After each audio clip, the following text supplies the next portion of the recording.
The day Mara Vance killed a man to save the ranch, she was wearing her mother's old work boots and hadn't slept in 3 days.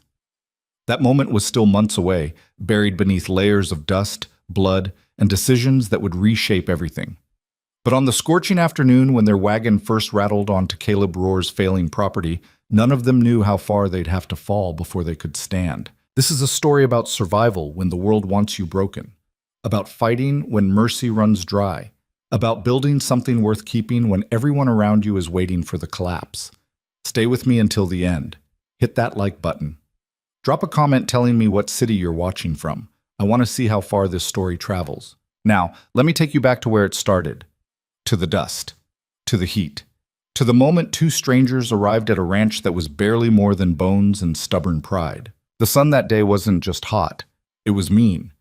The kind of heat that pressed down on your skull and squeezed until thinking felt like drowning. Caleb Rohr stood in the shadow of his barn, what was left of it anyway, watching the fence line warp in the shimmer. He'd stopped counting how many posts needed replacing, stopped counting a lot of things. His ranch had been dying for 2 years. Slow at first, like watching someone fade in their sleep, then faster. Cattle gone to pay debts, fields cracked and bleeding dust. The well still gave water, but grudgingly, like it resented the effort. He was 43 and looked 60, hands scarred from work that didn't matter anymore, boots held together with wire and spite. The town had written him off months ago. He could see it in how people looked past him at the general store, how conversations died when he walked in. They were waiting for him to fail completely, waiting for the bank to take it all, waiting to divide up his land like vultures picking clean bones. Caleb didn't plan to give them the satisfaction, but he also didn't know how to stop it. The wagon appeared as a dark smudge on the road, pulling a thread of dust behind it. Caleb squinted against the glare. Nobody came out here anymore unless they were lost or desperate. He reached for the rifle leaning against the barn wall, not to use, just to have close. As the wagon drew near, he could make out 2 figures on the bench. A woman driving, broad-shouldered and sunburned, her face hidden beneath a battered hat. Beside her, a younger woman, maybe 20, staring straight ahead like she was looking at something nobody else could see. The wagon creaked to a stop 30 feet from where Caleb stood. The older woman set the brake with a practiced motion and climbed down. She didn't wait for an invitation. "You Caleb Rohr?" Her voice was rough, worn smooth at the edges like riverstone. "Depends who's asking." "Constance Vance." She gestured to the younger woman, who hadn't moved. "That's my daughter, Mara. We're looking for work." Caleb's first instinct was to laugh. Work? On a ranch that couldn't pay its own way, let alone hired hands. But something stopped him. Maybe the set of Constance's jaw, the way she stood like she'd already heard no 1,000 times and come anyway. "Don't have money for help." "Didn't ask for money." Constance pulled off her hat, revealing gray-streaked hair pulled back tight. "We need a place, room and board. We work, you provide shelter and food. That's the deal." "What makes you think I can even manage that?" "Because you're still here." She looked around at the sagging structures, the broken fences, the fields gone to seed. "Place like this, man quits. It shows fast. You haven't quit." Mara finally moved, climbing down from the wagon with careful, measured movements. She was tall, lean in a way that suggested hard times rather than natural build. Dark hair tied back, face that might have been pretty if it wasn't so carefully blank. She didn't look at Caleb, didn't acknowledge him at all. "What kind of work you done?" Caleb addressed the question to Constance, but his eyes tracked Mara as she walked to the wagon bed and began unloading their belongings. "Not much. 2 canvas bags, a wooden box, some bedrolls. Everything that needs doing on a place like this. Mara's stronger than she looks. Girl can work sunrise to dark without complaint." "That's so." Caleb finally looked directly at Mara. "You mute?" "No." Her voice was quiet but clear. She still didn't look at him, just kept unloading with mechanical efficiency.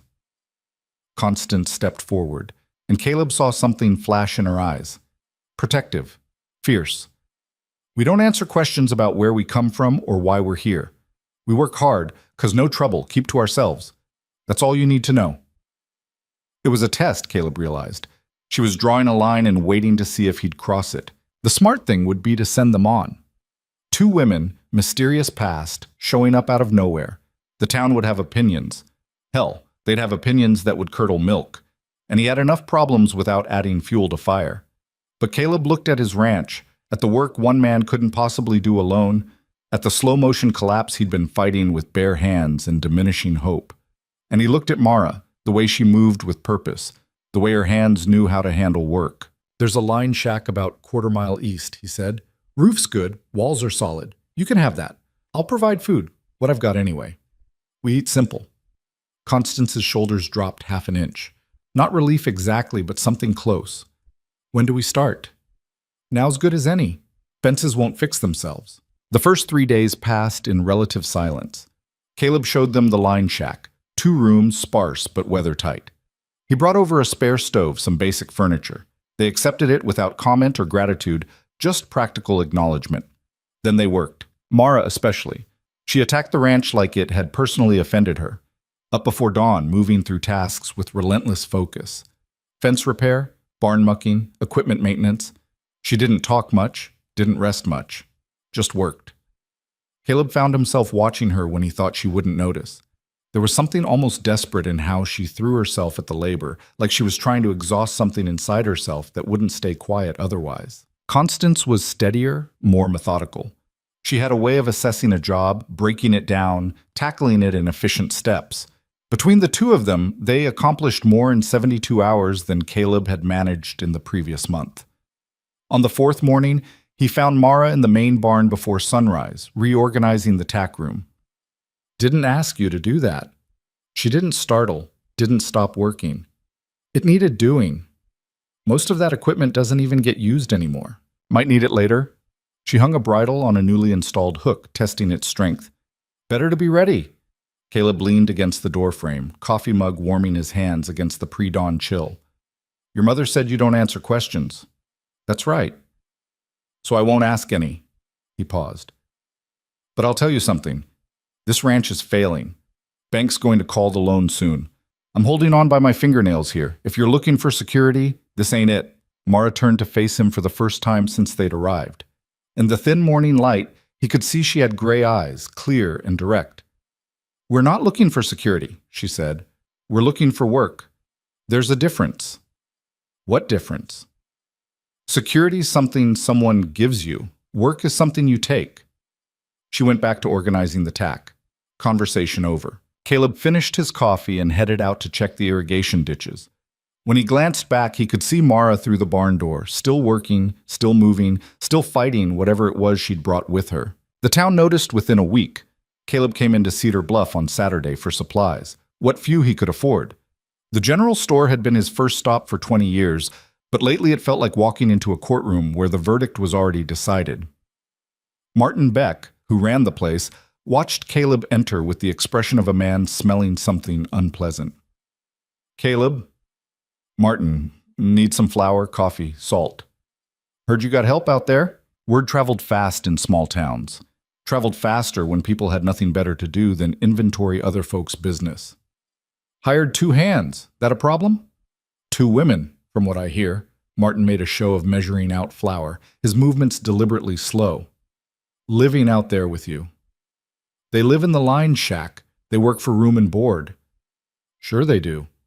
The way Martin said it made it sound dirty. Caleb's jaw tightened. "Say what you mean, Martin." "Just saying it's unusual. Man alone, 2 women show up out of nowhere moving in. People talk. Let them talk. Bank's already talking. Word is they're concerned about the, stability of your situation." There it was. Caleb had known it was coming, but hearing it spoken out loud still felt like a fist to the gut. "My loan's current." For now. Martin wrapped the supplies with exaggerated care. But times being what they are, banks get nervous about extended credit to operations that might be, shall we say, distracted. "I'm not distracted. I'm trying to save my ranch." "With 2 strange women you know nothing about." Martin shook his head slowly, like a disappointed father. "Makes people wonder about your judgment, Caleb." Caleb paid for the supplies. The coins felt heavy, each one representing work and sweat he couldn't spare, and walked out without another word. But he could feel eyes on him from the other shoppers, could hear the whispers starting before the door even closed behind him. The town had made its decision. He loaded his purchases into the wagon and was about to climb up when he saw Reverend Thomas crossing the street toward him. The Reverend was a tall man with a kindly face that had presided over every birth, wedding, and funeral in Cedar Bluff for 30 years. He was also the moral center of the community, for better or worse. "Caleb, a word?" Caleb waited, reins already in hand. "I've been hearing concerning things," the Reverend said carefully, "about your new arrangement." "It's not an arrangement. It's employment.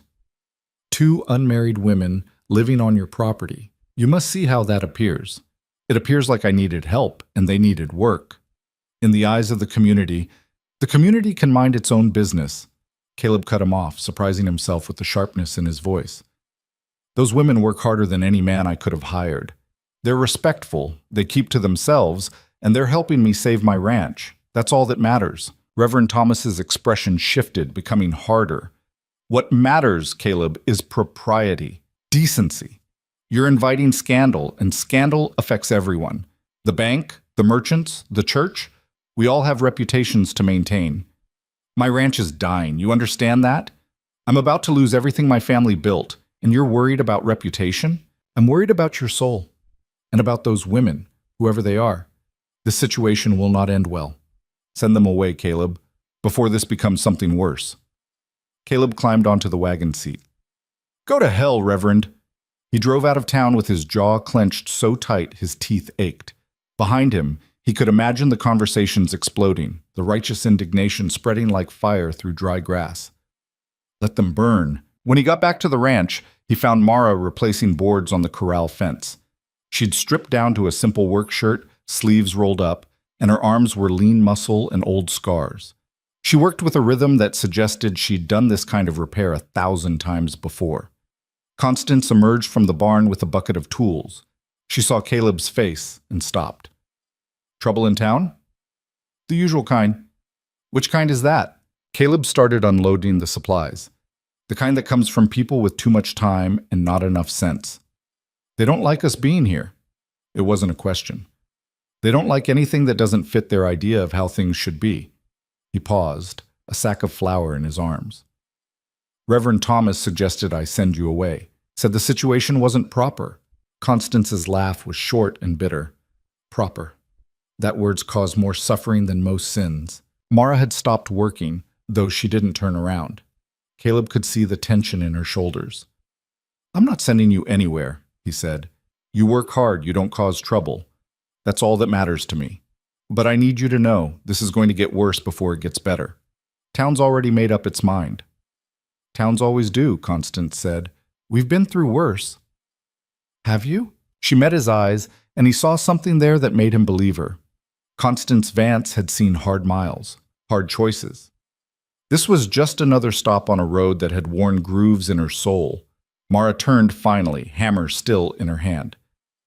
"We're not leaving unless you make us. I won't make you." "Then we're staying." She went back to work, each hammer strike decisive, final. Caleb carried the supplies inside, but the Reverend's words kept circling in his head. "This situation will not end well." Maybe it wouldn't. Probably it wouldn't. But he'd made his choice, and Caleb Rohr had never been good at backing down once he'd set his feet, even when he probably should. 2 weeks passed. The work continued, relentless and necessary. Between the 3 of them, they managed to patch together systems that had been failing. The irrigation was running more consistently. The barn was weather-tight. A section of fence that had been down for months was rebuilt. Small victories in a war that still felt unwinnable. Caleb found himself falling into a rhythm with them. Constance had a dry sense of humor that emerged in unexpected moments. Mara remained mostly silent, but occasionally she'd offer an observation or suggestion that revealed a sharp mind behind the quiet facade. They ate dinner together sometimes. Simple meals stretched between 3 people who were all carrying weight they didn't talk about. Caleb learned nothing about their past, but he learned how Mara took her coffee, black, 2 sugars, that Constance had probably grown up on a ranch somewhere, that both of them slept light and woke at the smallest sound. People running from something always slept like that. On a Wednesday morning, Caleb was checking the water pump when he heard horses approaching. Not the casual pace of a neighbor visiting, but purposeful, multiple riders. He walked around the barn and saw 4 men dismounting near the house. He recognized two of them, James Warwick and Samuel Dorset, both members of the town council. The other two were ranch hands from larger spreads brought along for, what, muscle? Witnesses? Constance appeared from the chicken coop, wiping her hands on her apron. Mara came out of the barn, holding a pitchfork with easy familiarity. Caleb positioned himself between the men and the women, though he didn't make it obvious. Gentlemen, something I can do for you? Warwick, a florid man who owned the grain mill, looked uncomfortable. Dorset, older and harder, did the talking. Need to have a conversation, Caleb. I'm listening. A private conversation about your situation here. My situation is my business, not when it affects the whole community. Dorset's eyes flicked to Mara and Constance. We've been patient, giving you time to come to your senses, but you're making this town look bad. How's that? You know how. Dorset's voice hardened. Two women, unmarried, living on your property, working like field hands. It's not decent, it's not Christian, and it's making people question your fitness to maintain this property. Caleb felt heat rising in his chest. My ranch, my choices. Your ranch is mortgaged to Cedar Bluff Community Bank. That makes it partly our concern. And when we see you making decisions that suggest poor judgment, unstable thinking, stop talking around it and say what you came to say. Dorset straightened his shoulders. The bank is calling your loan. 60 days to pay in full, plus accumulated interest. If you can't pay, the property will be foreclosed and sold at auction. The world seemed to tilt slightly. Caleb had known this was coming, but the reality of it, 60 days, hit like a physical blow. I've never missed a payment. The loan agreement allows the bank to call it in if they have concerns about the collateral's management. We have those concerns. This is about them. Caleb jerked his head toward Mara and Constance. Not about my ranch management. This is about your judgment. A man who makes questionable decisions about his personal life makes questionable decisions about business. That's horseshit and you know it. Warwick finally spoke up, his voice almost apologetic. Caleb, just send them away. Clean up your situation. We'll talk to the bank, see if we can extend. No. The word came out flat, final. No? Dorset's eyebrows rose. You're going to lose everything over these women? I'm going to lose everything because you spineless bastards can't mind your own business. I'm going to lose everything because you've decided what's proper matters more than what's right. We're trying to help you. You're trying to control me. There's a difference. Caleb took a step forward. 60 days, fine. I'll get you your money. With what? You can barely keep your head above water as it is. That's my problem. Now get off my land. Dorset's face darkened. You're making a mistake. Won't be my first. The four men mounted up, but Dorset paused before riding out. 60 days, Caleb. And you might want to think about what happens after you lose this place. Where you'll go. Whether anyone in Cedar Bluff will want to help a man who chose scandal over sense. They rode off, leaving dust and threat hanging in the air. Caleb stood there until they were out of sight, his hands shaking with anger and fear, and something else he couldn't quite name. Constance approached quietly. How much do you owe? More than I can possibly get in 60 days. How much? She repeated. $800 plus interest. Call it $850. She whistled low. That's a fortune. That's a death sentence. Caleb finally turned to look at them. I'm sorry. This is my fight, not yours. If you want to leave, we're not leaving. Mara's voice cut through. We're staying, and we're going to figure this out. There's nothing to figure. I can't raise that kind of money. Even if I sold everything I own, it wouldn't be enough. Mara walked closer, still holding the pitchfork. Her gray eyes were intense, focused. You said you weren't quitting. Were you lying? No, but then stop talking like you've already lost. She jabbed the pitchfork into the ground for emphasis. 60 days! We've got 60 days to save this place. So let's stop wasting time feeling sorry for ourselves and start working. Caleb stared at her. This woman who'd arrived 3 weeks ago, silent and withdrawn, was now standing in front of him with fierce determination written across her face. What are you suggesting? I don't know yet, but standing here won't help. She pulled the pitchfork free and headed back toward the barn. We've got work to do. Constance watched her daughter go, then looked at Caleb with something like pride in her eyes. She's right. We don't give up. Not now. Not ever. Why? The question burst out of Caleb before he could stop it. You don't owe me anything. You could walk away, find work somewhere that isn't about to go under. Could do that, Constance agreed. But we're not going to. Why not? She considered the question, gazing out at the ranch. The broken-down buildings, the struggling fields, the whole precarious operation that was held together by stubbornness and prayer. Because you didn't ask questions when we showed up? Because you gave us work when you didn't have to? Because you stood up to that reverend and those councilmen instead of taking the easy path? She met his eyes. And because running's easier than fighting, we've done enough running. Before Caleb could respond, she walked away toward the line shack, leaving him alone in the yard with 60 days hanging over his head like an executioner's blade. He looked around at his ranch, his father's ranch, his grandfather's ranch. 4 generations of Roars had built this place from nothing, had fought drought and disease and economic collapse to keep it standing. Now it would fall because he'd hired 2 women who needed work. No. It would fall because the town was small-minded and cruel, because the bank saw an excuse to seize valuable land, because propriety mattered more than survival. Caleb walked to the barn and found Mara mucking out a stall with furious energy. There might be a way, he said. She stopped looking at him. Cattle drive leaves in 2 weeks. Big outfit, heading to northern markets. They're always looking for hands. Pays good if you make it all the way. How good? $200. Maybe $250 if you're fast and they're generous. That's a quarter of what you need. It's a start.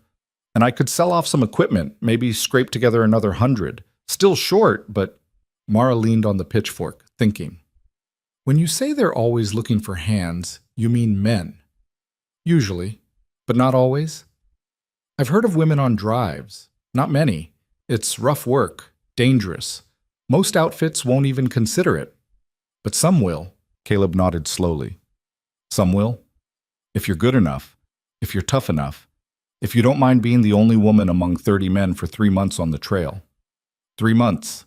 Mara's jaw tightened. That's cutting it close. It's also suicide. Mara, these drives, they break strong men. The hours, the conditions, the danger. Cattle stampede. You could get trampled. Cross the wrong river, you could drown. Weather turns bad, you could freeze or roast. And that's before you factor in being a woman among rough men who might not take kindly to it. You're trying to talk me out of it. I'm trying to be honest. She looked at him for a long moment. You said you'd heard of women on drives. Were they successful? Some. The ones who were tough as nails and twice as stubborn. Then I'll be 3 times as stubborn. She went back to mucking the stall. Where do I sign up? The Jennings outfit was assembling at the stockyards outside Cedar Bluff. Caleb brought Mara there 2 days later before dawn, when the air was still cool and the cattle were just beginning to stir. Thomas Jennings was a weathered man in his 50s, all lean muscle and hard decisions. He looked at Mara like she was a broken wagon wheel. Interesting, but probably more trouble than she was worth. You're joking. No, sir, Mara said. I can ride, rope, and work cattle. I don't complain, don't cause trouble, and I'll do any job you need. Girl, this ain't a Sunday ride. We're pushing 1,500 head to Montana territory. 3 months of dust, danger, and misery. I've had grown men quit after the first week. I won't quit.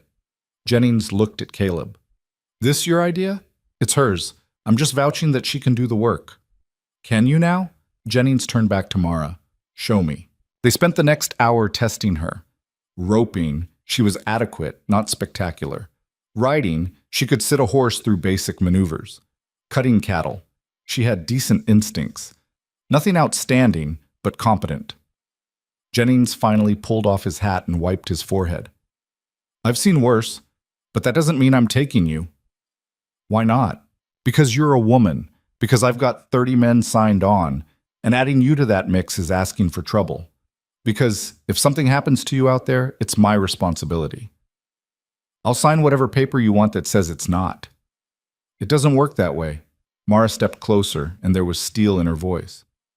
You're short-handed. I can see it. You've got positions you haven't filled yet. You need good workers more than you need comfortable ones. Comfortable keeps people alive. Desperation keeps them working. She held his gaze. I need this job, Mr. Jennings. I need it bad. And I will work harder than any man you've got. I'll take the worst shifts, the worst positions, the worst jobs. I won't complain and I won't quit.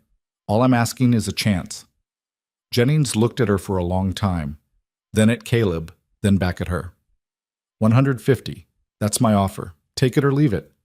200, that's the standard rate. Not for an untested woman, it's not. 175. I proved myself in the first 2 weeks. You pay standard.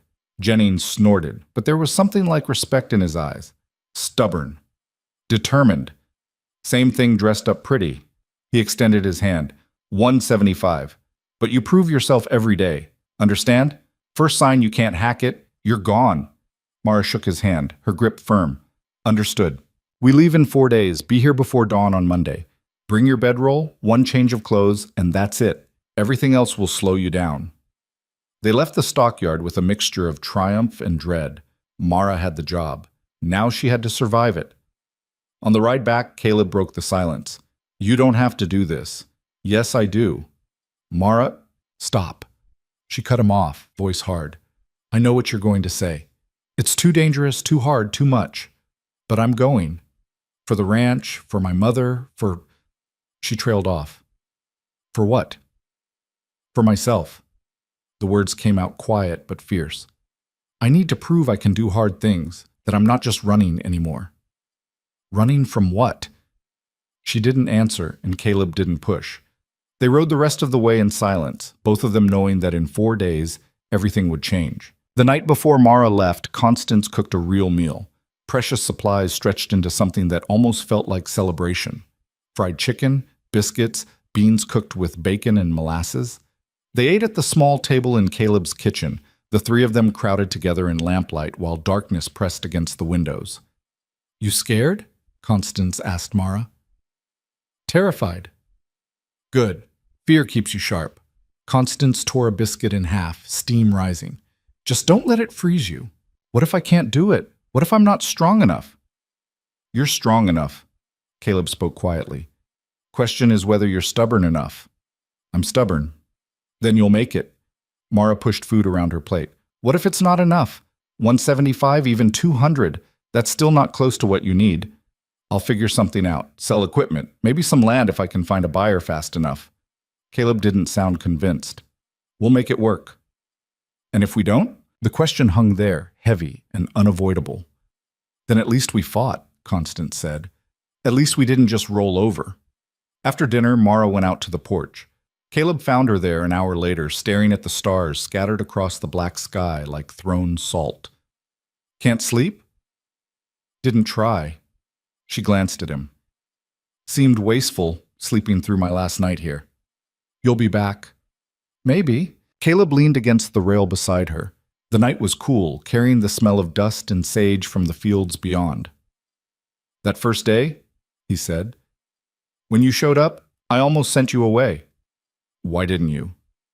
Honestly, I don't know. Maybe desperation. Maybe I saw something in how you worked, how you moved, like you were fighting the same fight I was. We all are. Mara's voice was soft.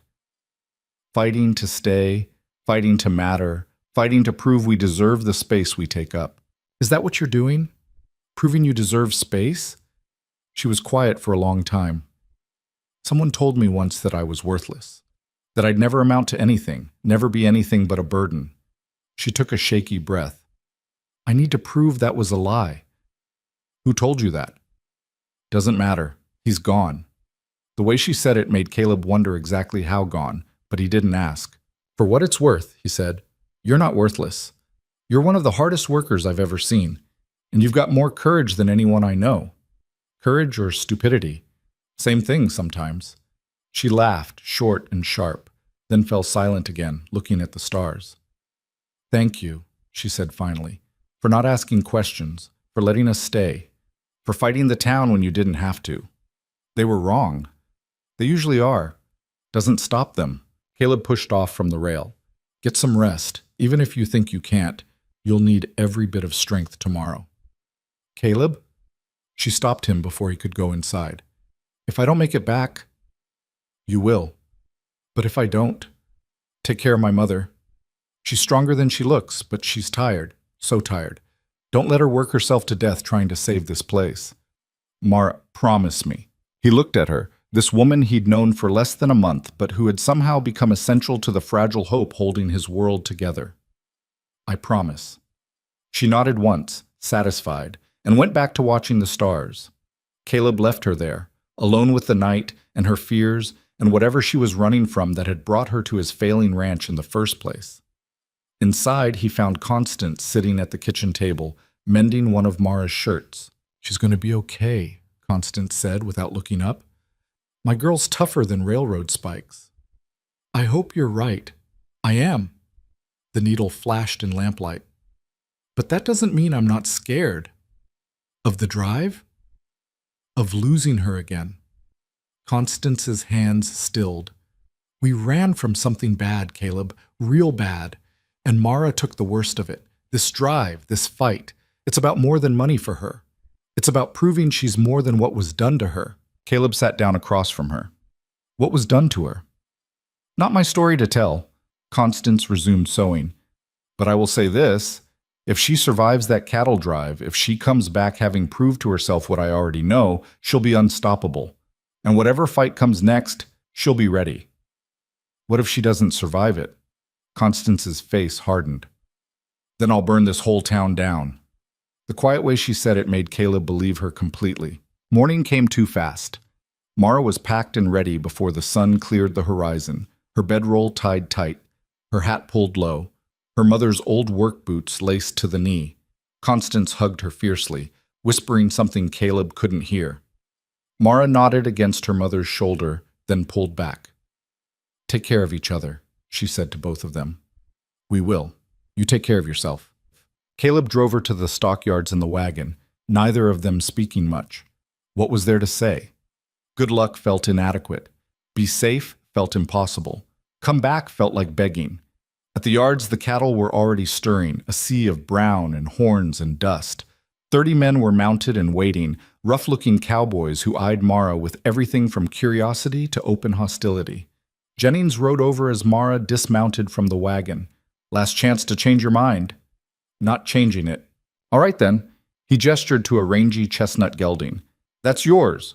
Horse's name is Rusty. He's mean but reliable. Mount up." Mara swung into the saddle with practiced ease. From horseback, she looked different, harder, more capable, like she belonged there. Caleb looked up at her, squinting against the rising sun. "Good luck?" "Don't need luck, just need stubbornness." "Then you've got plenty." She almost smiled. Then Jennings called out, "Move 'em out!" And the whole mass of cattle and horses and men began to shift, flow, move like a living thing heading north. Mara looked back once as they pulled away. Caleb raised his hand in farewell. Then she turned forward, shoulders straight, and rode into the dust and distance and whatever waited for her on the trail. Caleb stood there long after they disappeared, staring at empty road and trying not to think about all the ways this could go wrong. Finally, he climbed back into the wagon and headed home. 60 days to save his ranch. One of his only 2 workers gone for 3 months. The town against him. The bank waiting to pounce. But as he rode back toward his failing property, Caleb realized something had changed. For the first time in 2 years, he didn't feel alone. Even with Mara gone, even with impossible odds, there was something different in his chest. Hope. Fragile and probably foolish, but real. He'd spent so long just surviving, just hanging on, that he'd forgotten what fighting for something actually felt like. Now he remembered, and whether they won or lost, at least they'd go down swinging. The ranch appeared on the horizon, broken and stubborn, still standing despite everything trying to knock it down. Caleb drove toward it, toward Constance waiting there, toward 60 days of impossible work and desperate measures, toward whatever came next. The silence Mara left behind was louder than Caleb expected. The ranch felt emptier somehow, even though Constance still worked from dawn to dusk with the same relentless energy. But something was missing. The particular kind of desperate determination that Mara had brought with her, the way she attacked every task like it was personal. Caleb found himself looking toward the northern horizon more than he should, as if he could see through distance and time to where she was, to whether she was surviving or breaking under the weight of what she'd taken on. "Staring won't bring her back faster," Constance said one morning, catching him gazing at nothing while he was supposed to be checking the fence posts. "Wasn't staring. Sure you weren't." She drove a post deeper into the ground with practiced strikes. She's tougher than you think. I know how tough she is. Doesn't mean I'm not worried. Worry's a luxury. We've got work. Constance straightened, wiping sweat from her forehead. How much have you saved so far? Caleb had been avoiding thinking about it too directly, but the question forced him to confront the numbers. $120 from selling the old thresher and some equipment. Maybe could get another $30 for the plow if I can find a buyer. That's $150. Mara brings back $200. We're at $350. Still $500 short. I know. What else can you sell? Nothing without crippling the operation completely. I sell the livestock. We've got no ranch. I sell more land. There's nothing left worth saving. Constance hammered another post, the sound sharp and final in the morning air. Then we need another way. But there wasn't another way, and they both knew it. You couldn't conjure money from dust and determination, no matter how much you had of both. The first week after Mara left, Cedar Bluff made its move. Caleb went to town for supplies and found the general store locked. A sign in the window read, "Closed for inventory." He knew Martin Beck didn't close for inventory on Thursdays. He tried the feed store. Same story. Closed, vague excuse. The blacksmith at least had the decency to be honest. Can't do business with you anymore, Caleb. Word came down from the council. Anyone who extends credit or sells to you faces consequences. What consequences? The kind that end with your own business failing. The blacksmith, a decent man named Garrett, who'd shod Caleb's horses for 15 years, looked genuinely pained. I'm sorry. I got a family to feed. So do I. Then you should have thought about that before you... Garrett stopped himself, but the damage was done. Before I what? Gave work to people who needed it? Before you thumbed your nose at the whole town. You made your choice, Caleb. Now you live with it. Caleb drove home with nothing, the wagon as empty as when he'd left. When he told Constance what had happened, she just nodded like she'd been expecting it. They're trying to starve us out. It's working, Caleb said. We've got maybe 3 weeks of supplies if we stretch them. After that, we get creative. Constance started making a list. What can we grow? What can we hunt? How much can we make do without? They spent the next 2 weeks becoming self-sufficient in ways Caleb hadn't needed to be in years. Constance knew how to make supplies stretch, how to turn scraps into meals, how to repair things that should have been replaced but couldn't be. But it was grinding, exhausting work on top of everything else they were trying to do. And the isolation was worse than the deprivation. Knowing the whole town had united against them, that every person who'd once called Caleb neighbor had chosen sides and it wasn't his, that ate at him in ways hunger couldn't. 3 weeks in, Reverend Thomas rode out to the ranch. Caleb saw him coming and considered getting the rifle, but Constance stopped him. Let's hear what he wants. The Reverend dismounted slowly, like a man approaching a dangerous animal. Caleb, Mrs. Vance. Reverend, I came to make one final appeal. The bank is prepared to extend your loan if you'll agree to certain conditions. Let me guess, Caleb said. Send Constance away. Send Mrs. Vance and her daughter away, yes. Return to proper Christian living. The council will speak to the bank, and you'll have time to get your affairs in order. How generous. It's more than generous, it's merciful. The Reverend's voice took on a practiced tone, the one he used from the pulpit. You're a good man who's made mistakes. The community is willing to forgive, but you must show repentance. Repentance for what exactly? For bringing scandal and sin into... Stop. Constance's voice cut through like a blade. Just stop with the pretty words. You want us gone because we make you uncomfortable, because we don't fit in your neat little boxes of how women should be, because we work hard and don't ask permission, and that scares you. The Reverend's face reddened. You're a corrupting influence.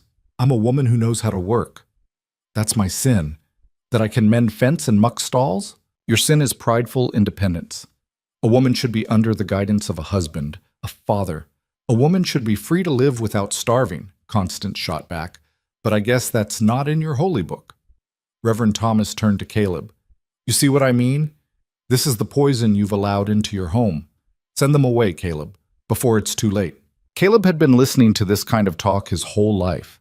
The righteous certainty, the unshakable conviction that they knew what was best for everyone. And he'd nodded along, kept quiet, tried to fit in. He was done fitting in. Get off my land, Caleb. Get off my land or I'll drag you off myself. Caleb took a step forward. You want to talk about sin? How about the sin of turning your back on people who need help? How about the sin of starving out a neighbor because he doesn't bow to your rules? How about the sin of caring more about appearance than actual human beings? You're beyond reason, the Reverend said, mounting his horse. When you lose everything, and you will, don't come crying to the church for charity. You made your choice. So did you, Caleb said. Now we both live with it. The Reverend rode away, and Caleb felt something shift inside him. Maybe it was the last bit of hope that the town would come around. Maybe it was the final thread connecting him to the community he'd grown up in. Whatever it was, it snapped. That felt good, Constance said quietly. Felt necessary. Same thing sometimes. She looked at him with something like respect. You've got more spine than I gave you credit for. Spine doesn't pay debts. No, but it keeps you standing while you figure out how. They went back to work, but the Reverend's visit had clarified something. The town wasn't going to relent. The bank wasn't going to extend mercy. And every day that passed brought them closer to losing everything. 2 days later, a fire started in the north pasture. Caleb smelled smoke before he saw it. That acrid, wrong smell of grass burning too fast. He ran toward the source and found flames spreading through the dried vegetation, pushed by the wind toward the main barn. Constance! He shouted, already grabbing buckets. She appeared from the house, took one look, and started hauling water. They worked with frantic energy, beating back flames with wet sacks, dousing hot spots, cutting fire breaks with shovels. The fire had gotten a good start, and fighting it alone was like trying to stop a flood with your bare hands. Caleb's lungs burned from smoke. His hands were blistered, and still the flames kept spreading. Then he heard horses. Multiple riders coming fast. His first thought was that the town had come to watch him burn. His second thought, as 4 men rode up and immediately started helping without a word, was confusion mixed with desperate gratitude. He recognized 2 of them, Jack Morrison, who ran a small spread east of town. The other was Ben Haverstick, who worked odd jobs and kept to himself. Why? Caleb started. Talk later, Jack said, already attacking a line of fire with his coat. Work now. With 6 of them fighting, they contained the blaze in half an hour. By the time they'd stamped out the last embers, the sun was setting and they were all black with soot, coughing, exhausted. Jack pulled out a canteen and passed it around. Fire started pretty convenient, he said carefully. What are you saying? Saying I rode past here yesterday. Grass was dry, but not that dry. And this wind just happened to kick up right when you needed it least. Jack spat into the scorched earth. I'm saying I don't believe in that many coincidences. You think someone said it? Don't know, but I know there's people in town who'd like to see you fail fast. Ben spoke up, his voice rough. We don't agree with what the council's doing. Cutting you off, calling your loan. It's not right. Then why not speak up? Because we've got our own problems. But that doesn't mean we're going to stand by and watch you burn. Ben looked around at the others, who nodded agreement. You need help. You send word. We can't do much, but we can do something. After they left, Caleb stood in the blackened pasture and tried to process what had just happened. Not everyone had abandoned him. It was a small thing, maybe. 4 men out of hundreds. But it was something. You see, Constance said, appearing beside him with her face still streaked with ash. Not everyone's rotten. Enough are. Enough isn't everyone. Remember that when it gets hard, which it will. She was right about that. The next week brought new problems. The well pump broke, requiring repairs Caleb couldn't afford. 3 fence sections collapsed in a storm, and the bank sent a formal notice. 40 days remaining. 40 days. Less than half the time they'd started with, and they were barely any closer to having the money. Caleb started waking up at 3 in the morning, lying in the dark doing math that never came out right. Constance worked herself to exhaustion, trying to compensate for Mara's absence. The ranch held together through sheer stubborn will, but will only stretched so far. Then, on a Tuesday morning 5 weeks after Mara left, a rider came. It was one of Jennings' men, dusty and tired. He handed Caleb a folded paper. From your girl, he said. We're camped about 40 miles north. She wanted you to have this. The rider left before Caleb could ask questions. He unfolded the paper with hands that shook slightly. The handwriting was rough but legible. Still standing, still fighting, don't give up. That was all. 9 words on crumpled paper, but they hit Caleb like a shot of whiskey, burning and necessary. He showed it to Constance, who read it twice and then pressed it to her chest. My girl, she said softly, still fighting. We should be doing the same. We are. Constance handed the note back. But maybe we need to fight smarter. What do you mean? I mean, we've been reactive, defending, surviving, holding on. Maybe it's time to attack. Attack what? The bank, the council, the whole rotten system. Constance's eyes were hard. They want to take this place? Let's make them work for it. Let's make noise. Let's make them explain themselves. Caleb had never been a public fighter. He'd always kept his head down, tried to get by without making waves. But maybe that was the problem. Maybe silence was what they counted on. What did you have in mind? Constance smiled, and it wasn't a nice smile. How do you feel about paying the bank a visit? They rode into Cedar Bluff the next morning, both of them cleaned up and purposeful. Caleb hadn't been to town in 3 weeks, hadn't wanted to face the stares and whispers. But Constance was right. Hiding made them look guilty. The bank was a solid brick building on Main Street, built to project stability and permanence. Inside, it smelled like paper and leather and money. Arthur Whitmore, the bank president, looked up from his desk with poorly concealed irritation. Mr. Rohr, Mrs. Vance, what can I do for you? You can explain why you called my loan, Caleb said. The reasons were outlined in our letter. Concerns about the property's management and viability. My property is viable. I've never missed a payment. The only thing that's changed is who I hired to work it. Whitmore's expression hardened. The bank has the right to assess risk. Your recent decisions suggest questionable judgment. Hiring workers suggests questionable judgment? Hiring unmarried women to live on your property suggests impropriety, and impropriety suggests instability. Constance leaned forward. So a woman working a ranch is improper, but a woman working a laundry or serving in a saloon is fine? The situations are hardly comparable. Why?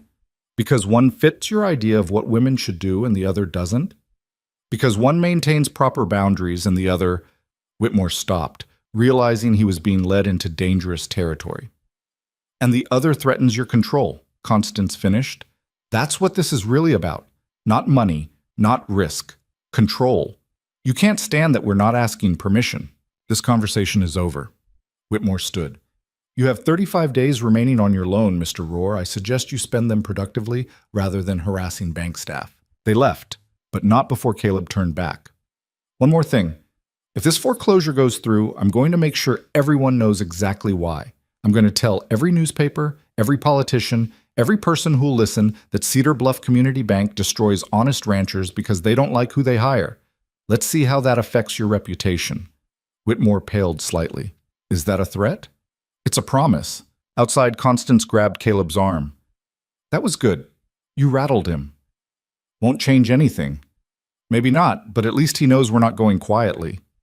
They were mounting up when Caleb saw a woman watching from across the street. She was maybe 40, dressed plain but neat, and she'd been in the crowd at church the few times Caleb had attended. She crossed over quickly, glancing around like she was worried about being seen. Mr. Rohr, I'm Elizabeth Crane. Ma'am, I just wanted to say— She lowered her voice. I think what they're doing to you is wrong. My husband agrees, but he's afraid to say so publicly. His business depends on staying in good with the council. I understand. But if there's anything I can do to help quietly, I will. She pressed a small cloth bag into Constance's hands. It's not much, $20, but maybe it helps.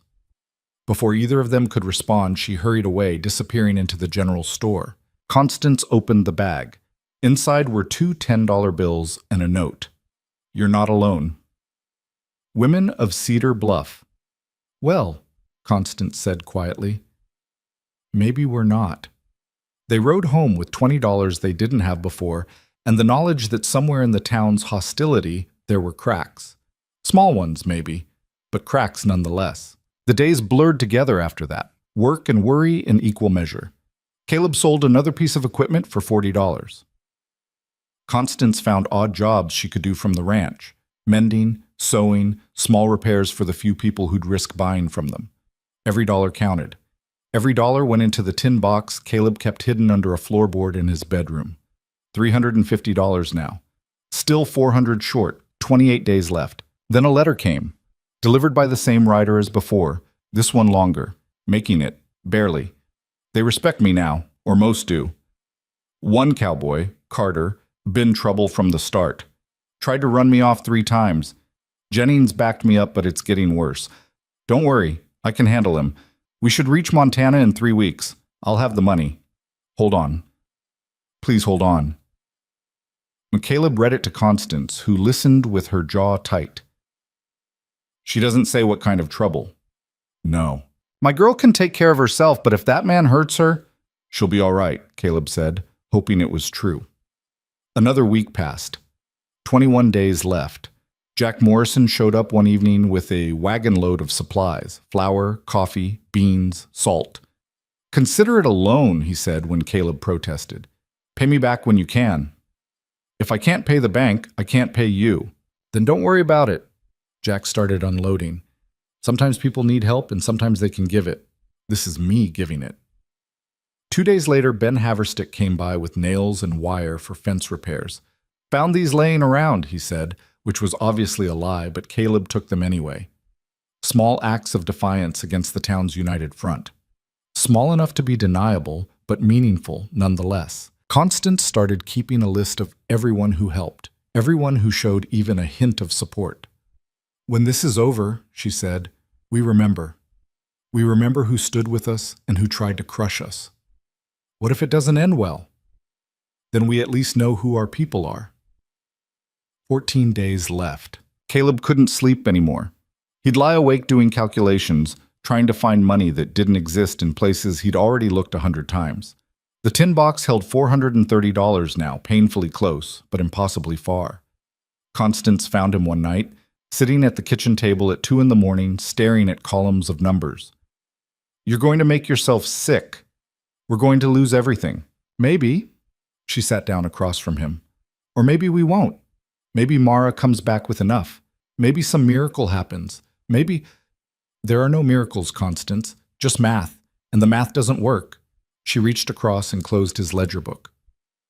Then we changed the math. How? I don't know yet.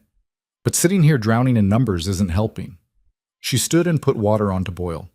Tell me about your family, the people who built this place. Why? Because I want to know what we're fighting for. So Caleb talked about his grandfather, who'd claimed this land when it was nothing but rock and rattlesnakes.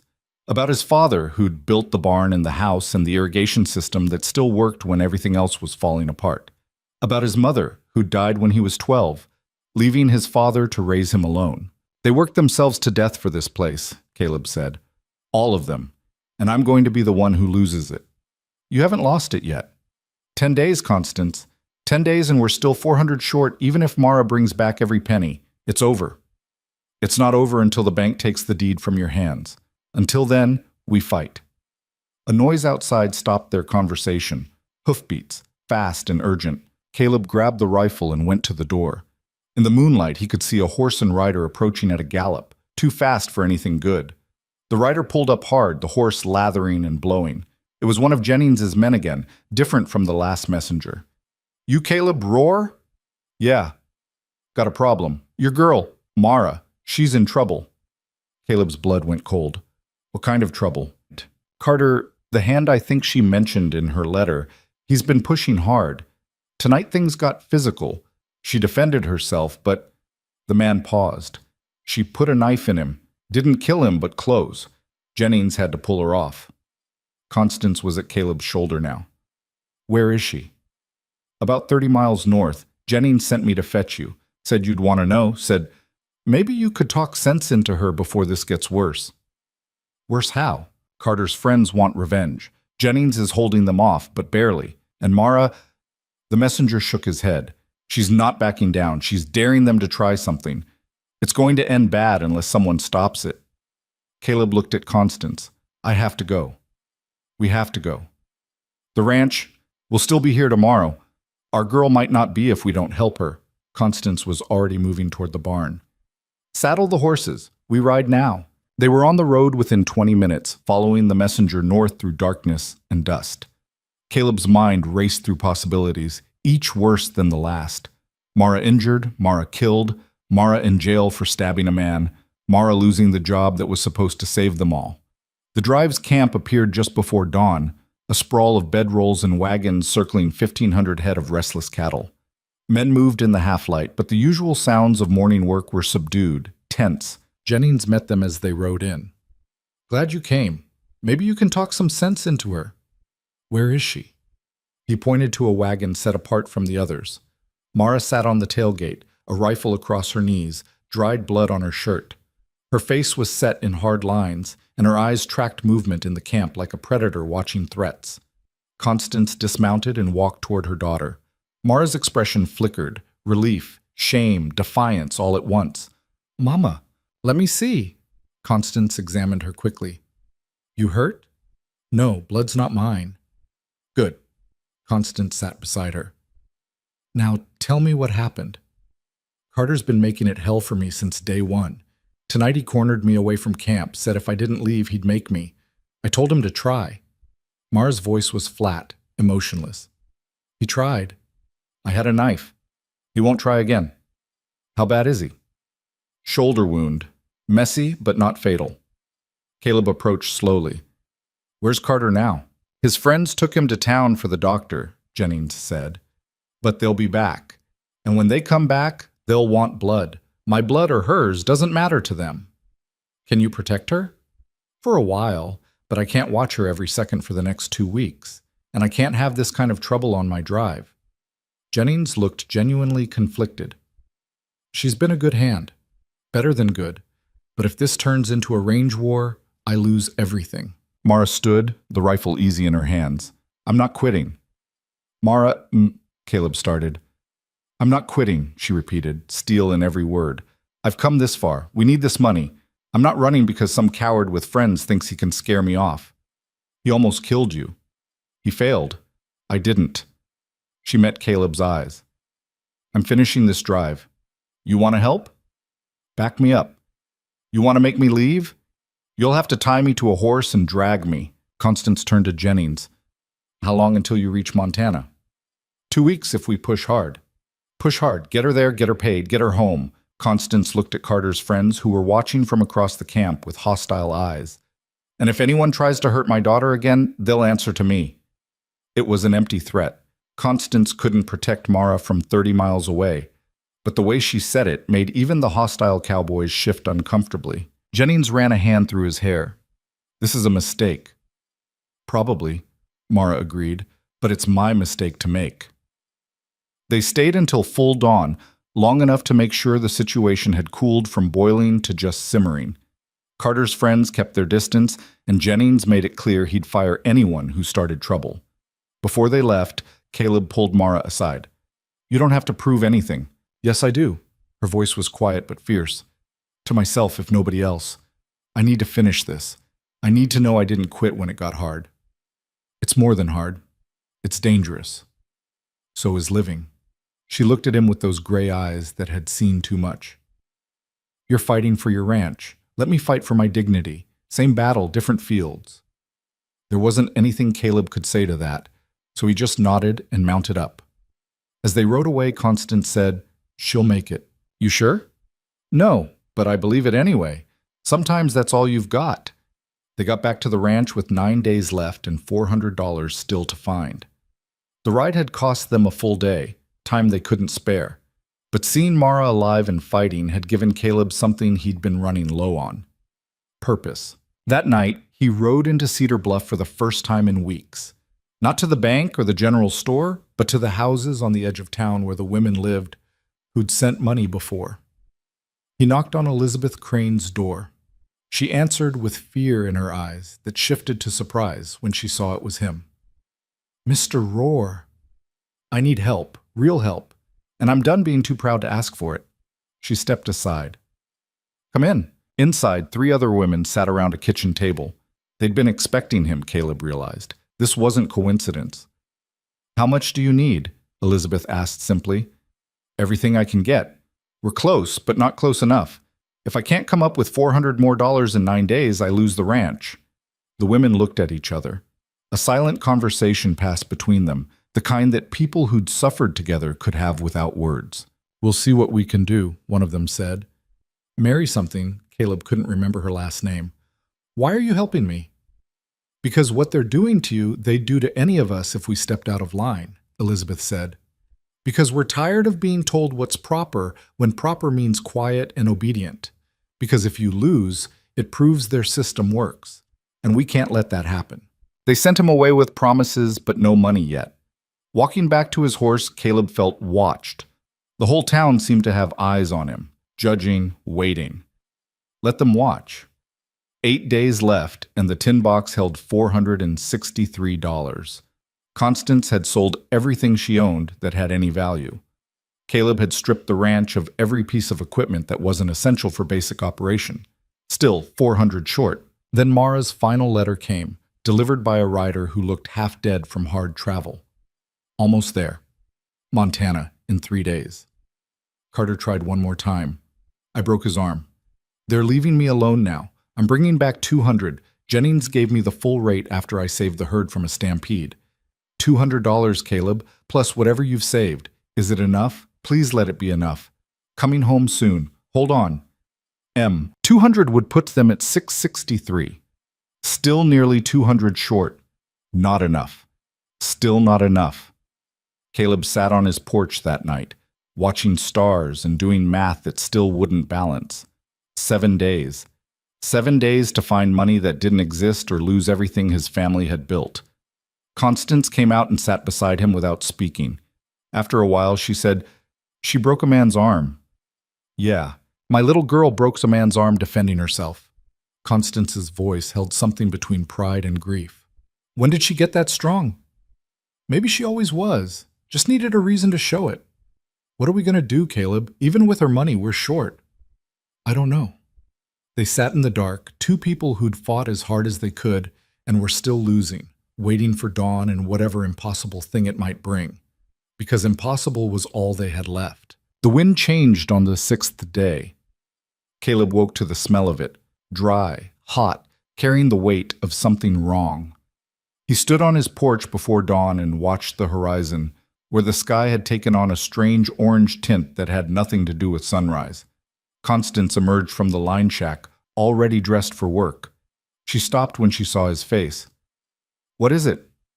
"Fire, somewhere west. A big one from the looks of it." They both knew what that meant. In country this dry, fire didn't ask permission. It took what it wanted and kept taking until something stopped it, or there was nothing left to burn. By mid-morning, the smoke was visible, a thick column rising like a dark pillar against the pale sky. Caleb rode to the highest point on his property and looked west.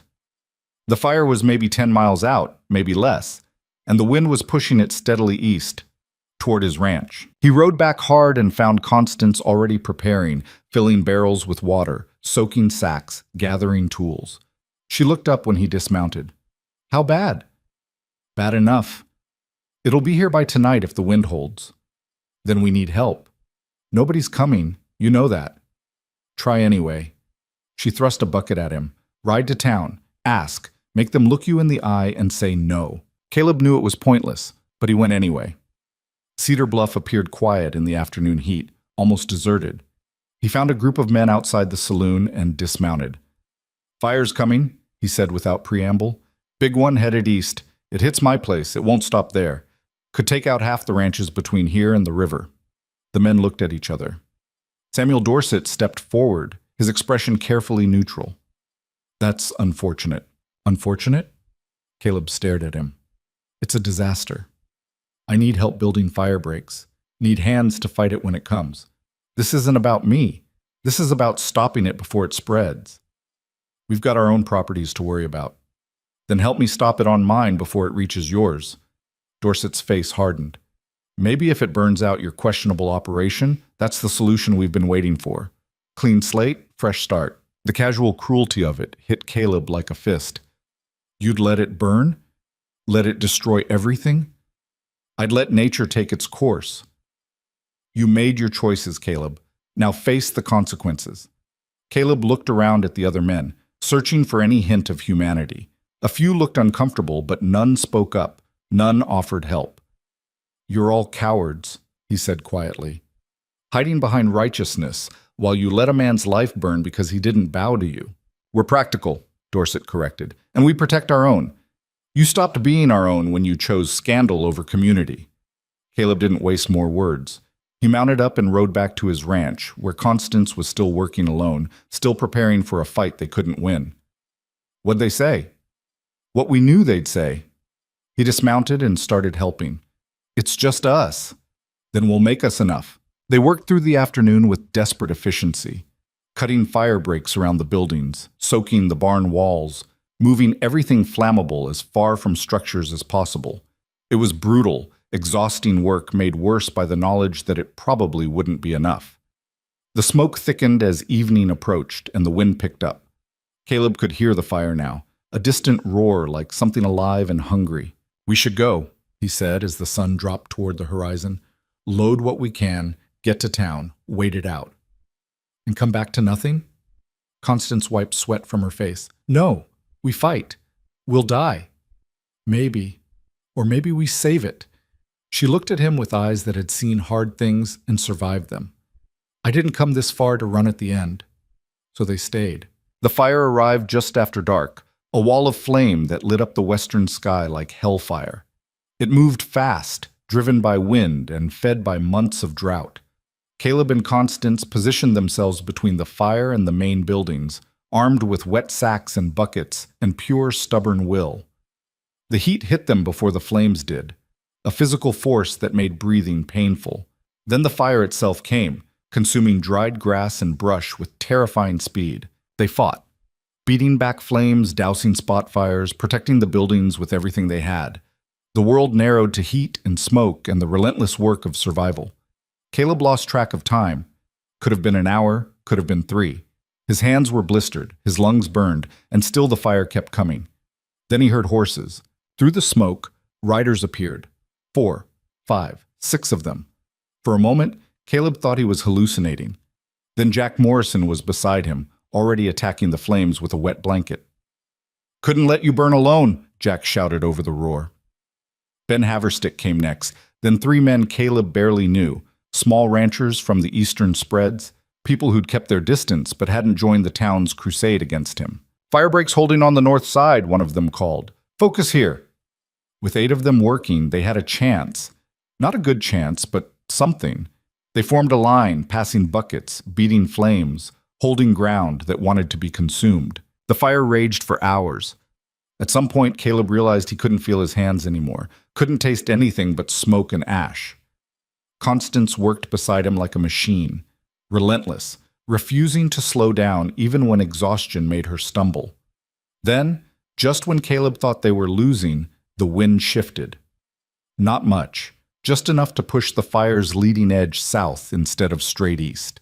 Just enough to give them a chance to contain what was left. They worked until dawn, stamping out embers and watching for flare-ups. When the sun finally rose through a haze of smoke, Caleb looked around at what remained. The main house stood. The barn stood. Most of the outbuildings survived. Probably 60 acres of pasture land was gone, burned to black earth. But the core of the ranch, the heart of it, had held. Jack Morrison sat down heavily, his face black with soot. "That was too close." "Why'd you come?" Caleb asked. "You knew what it would mean. The town's going to turn on you now." "Let them try." Jack pulled out a canteen and drank deeply. "Some things matter more than staying in good with bastards. Besides," he gestured at the other men, all of them exhausted and filthy. "We ain't the only ones tired of how things are run." Ben spoke up, his voice hoarse from smoke. "Town council doesn't speak for all of us. Time they learned that." One of the other ranchers, a lean man named Thomas Ward, nodded agreement. "Been watching what they did to you, calling your loan, cutting off your supplies. That's not business. That's cruelty. And if they'll do it to you, they'll do it to any of us who step out of line." "So you came to make a point?" "We came because it was right," Thomas said simply.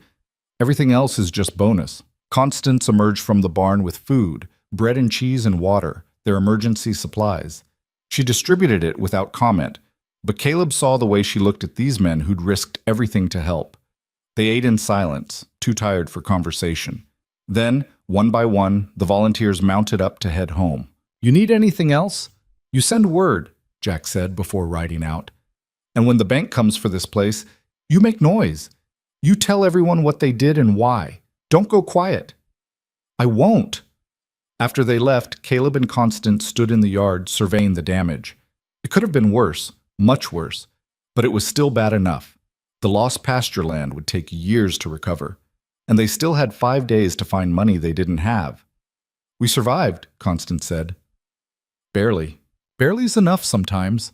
She started walking toward the house. "Come on, we've got work to do." "Work can wait. We need to rest." "Rest is for people who have time. We don't." She was right, 5 days.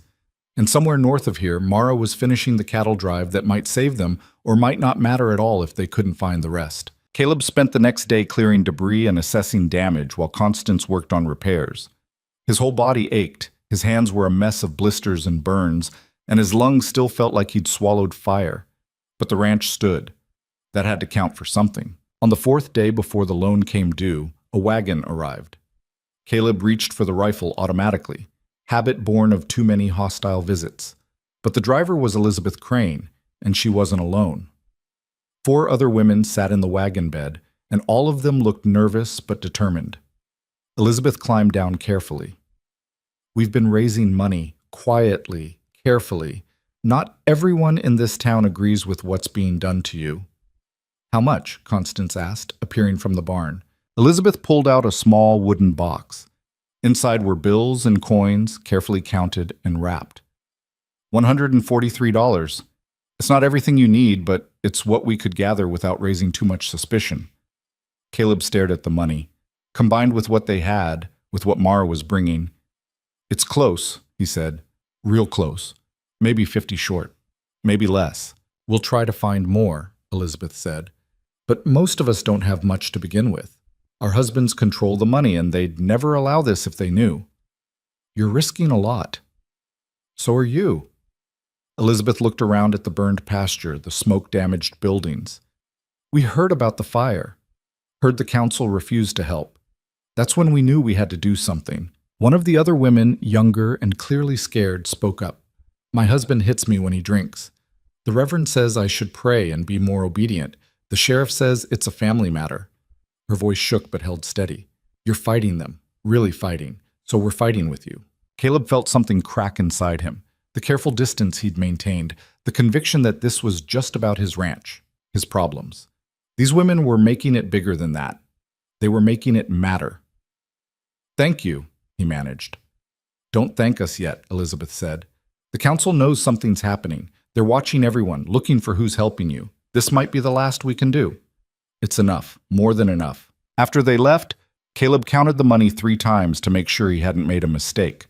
Combined with their savings, they had $806. If Mara brought back 200 as promised, they'd have just over 1,000. The loan was 850. For the first time in months, the math worked. Barely, by the thinnest margin imaginable, but it worked. "We're going to make it," Constance said, and her voice cracked slightly. "We're actually going to make it, if Mara gets back in time, if nothing else goes wrong, if the bank doesn't find some new excuse." "Stop," Constance grabbed his arm.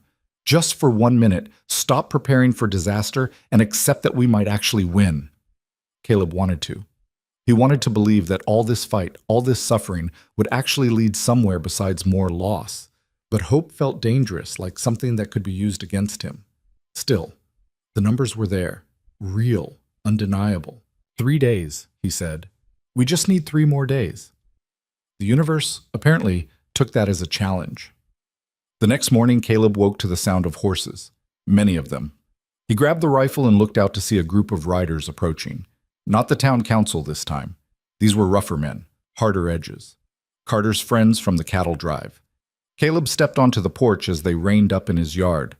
There were 6 of them, all armed, all looking like men who'd come for blood. The leader, a thick-shouldered man with a scarred face, dismounted slowly. "You roar?" "I am. Name's Dutch. I ride with Carter, the man your girl nearly killed." She defended herself. "She put a knife in him, broke his arm, left him crippled. Dutch spat into the dirt. Carter's my friend. Been riding together 10 years, and I don't let that kind of thing slide. Constance appeared in the doorway behind Caleb, holding a shotgun. Mara's not here. Don't need her here, just need to know where she is. Dutch's hand rested on his pistol. You tell us where the drive ended up, we'll handle our business and be gone. Not happening. You sure about that? Dutch looked around at his men. 6 of us, 2 of you. We could burn what's left of this place to the ground, and nobody'd care. Town already hates you. Then you'd be killers, not just thugs. Caleb kept his voice steady. And I don't think you're ready for that. You'd be surprised what I'm ready for. The standoff stretched, tension winding tighter. Caleb's finger rested on the rifle trigger. Constance had the shotgun aimed at Dutch's chest. The math of violence hung in the air. Who'd shoot first, who'd die, whether any of them would walk away. Then more horses appeared on the road. Jack Morrison, Ben Haverstick, and a dozen other men, the same group that had helped fight the fire plus a few more. They formed a loose line between the ranch and Carter's friends, not threatening but clearly present. Jack addressed Dutch without dismounting. Seems like you boys are lost. This is private business. Private business on land we just helped save. Makes it our business too. Jack's hand rested casual on his hip near his gun. And we're not inclined to let you start trouble. Dutch looked at his men, then at the significantly larger group facing them. The math had changed, and everyone knew it. This isn't over, Dutch said to Caleb. Your girl's got a debt to pay. She defended herself against a man who tried to force her off a job she earned. If Carter's got a problem with the results, he should have thought before he acted. He's crippled. He's alive. He should count that as a win. Caleb stepped forward, rifle still ready. Now get off my land before this turns into something nobody wants. For a moment, it balanced on a knife's edge. Then Dutch remounted, his face twisted with anger. We'll find her eventually. You try, you'll answer to me, Constance said, and the cold certainty in her voice made even Dutch pause. And I promise you, I'm meaner than my daughter. They rode out slowly, making it clear they weren't retreating out of fear, just calculation. But they rode out. Jack waited until they were gone before dismounting. They'll be back. I know. When your girl returns, you keep her close. Men like that don't forget. When she returns, we'll be ready. Caleb extended his hand. Thank you. Again. You keep saving my life. Keep giving us reasons to. Jack shook his hand firmly. Word's spreading, you know, about what the council did, about the bank. People are starting to ask questions, starting to wonder if maybe the system's rigged. Is it? Always has been. Question is whether enough people get angry enough to change it. Jack mounted back up. 2 days until your loan's due, right? 2 days. Then we'll see what happens. You make it through this, Caleb. You won't just save your ranch. You'll prove something bigger. What's that? That they can't just crush whoever they want anymore. After Jack and his men left, Caleb sat on the porch steps, suddenly exhausted. Constance joined him, the shotgun across her knees. Getting crowded, all these people who want to kill us. At least we're popular. She laughed, short and bitter. You ever imagine this is where you'd end up, fighting half the territory for the right to keep working yourself to death on a failing ranch? No, I thought I'd live quiet, die quiet, and be forgotten. Well, you failed at that, spectacularly. They sat in silence as the sun climbed higher, burning off the morning cool. Somewhere north, Mara was riding toward home with money they desperately needed. Somewhere in town, the bank was preparing to take everything. And somewhere out on the range, Carter's friends were planning revenge. 2 days. Everything would be decided in 2 days. That night, Caleb couldn't sleep. He walked the property in darkness, checking fences and buildings, making sure everything was secure. The burned pasture stretched black under starlight, a reminder of how close they'd come to losing everything. He found himself at his father's grave, a simple stone marker on a small rise overlooking the ranch. He hadn't visited in months, too busy surviving to pay respects to the dead. I'm trying, he said to the stone. Trying to keep what you built. But I don't know if trying's enough. The stone predictably didn't answer, but standing there, looking down at the ranch his grandfather had claimed and his father had built, and he was fighting to keep, Caleb felt the weight of it. Not just the land, but what it represented. Proof that regular people could make something, could build lives that mattered. The council wanted to take that away. Not because he'd failed, but because he'd refused to bow. Because he'd chosen people over propriety. Let them try. He walked back to the house and found Constance still awake, sitting at the kitchen table with papers spread out. Can't sleep either? Too wired. She pushed the papers toward him. I've been calculating. Even with Mara's money, we'll have maybe $100 left after paying the loan. That's not enough to operate on. We'll need supplies, seed, equipment repairs. One problem at a time. They're all the same problem. Money we don't have for things we can't do without. Caleb sat down across from her. We'll figure it out. We've made it this far. This far might not be far enough. It has to be. She looked at him with tired eyes. What happens if we pay the loan and then can't make it anyway? What if we sacrifice everything just to delay the inevitable? Then at least we'll know we fought, that we didn't just roll over. Is that enough? Has to be. Caleb reached across and took her hand, rough with work, scarred from fighting. Because it's all we've got. The next day passed in tense waiting. Caleb worked on repairs, but his mind was elsewhere. Constance prepared food they might not have time to eat. Both of them kept looking north, watching for Mara. She didn't come. Evening arrived without her, then full dark, then midnight. Something's wrong, Constance said, pacing the kitchen like a caged animal. She should be here by now. The drive could have been delayed. Weather, stampede, anything. Or Carter's friends found her. They didn't. You don't know that. Caleb didn't. None of them knew anything except that Mara was late, and every hour that passed brought them closer to losing everything. He fell asleep in a chair sometime after 2, exhausted beyond the ability to stay awake. When he jolted awake at dawn, Constance was standing at the window, silhouetted against the rising sun. She's here. Caleb was out the door before fully processing the words. In the yard, a lone rider approached on a worn-out horse, moving slow like they'd been traveling hard for days. Mara. She looked like she'd been through a war, thinner than when she'd left, face sunburned and lined with exhaustion, clothes dusty and torn, but alive. Whole. She dismounted carefully, like her body hurt everywhere, and pulled a leather pouch from her saddlebag. $200, she said, her voice hoarse, counted 3 times. Jennings threw in an extra 20 for what he called hazard pay. Constance grabbed her daughter and held on like she'd never let go. Mara stood stiff for a moment, then melted into the embrace, and Caleb saw her shoulders shake with silent sobs. I made it, she whispered. I finished it. I know, baby, I know. Caleb took the pouch, feeling the weight of it. Combined with what they had, it was enough. More than enough. They could pay the loan with money to spare. You did it, he said to Mara. You saved us. She pulled back from her mother, wiping her eyes roughly. We're not saved until that loan's paid. What time does the bank open? 9 o'clock. Mara looked at the rising sun, calculating. Then we've got 2 hours to get ready, because we're going to walk in there together and we're going to make them eat every word they said about us. Despite everything, the exhaustion, the fear, the impossible odds, Caleb smiled. Yeah, he said, we are. They spent the next hour getting ready. Mara cleaned up as best she could, though nothing could hide the fact that she looked like she'd been to hell and clawed her way back. Constance counted the money again, making sure every dollar was accounted for. Caleb put on his best shirt, the one he saved for occasions that mattered. This mattered. They rode into Cedar Bluff together, 3 people who'd refused to break no matter how hard the town pushed.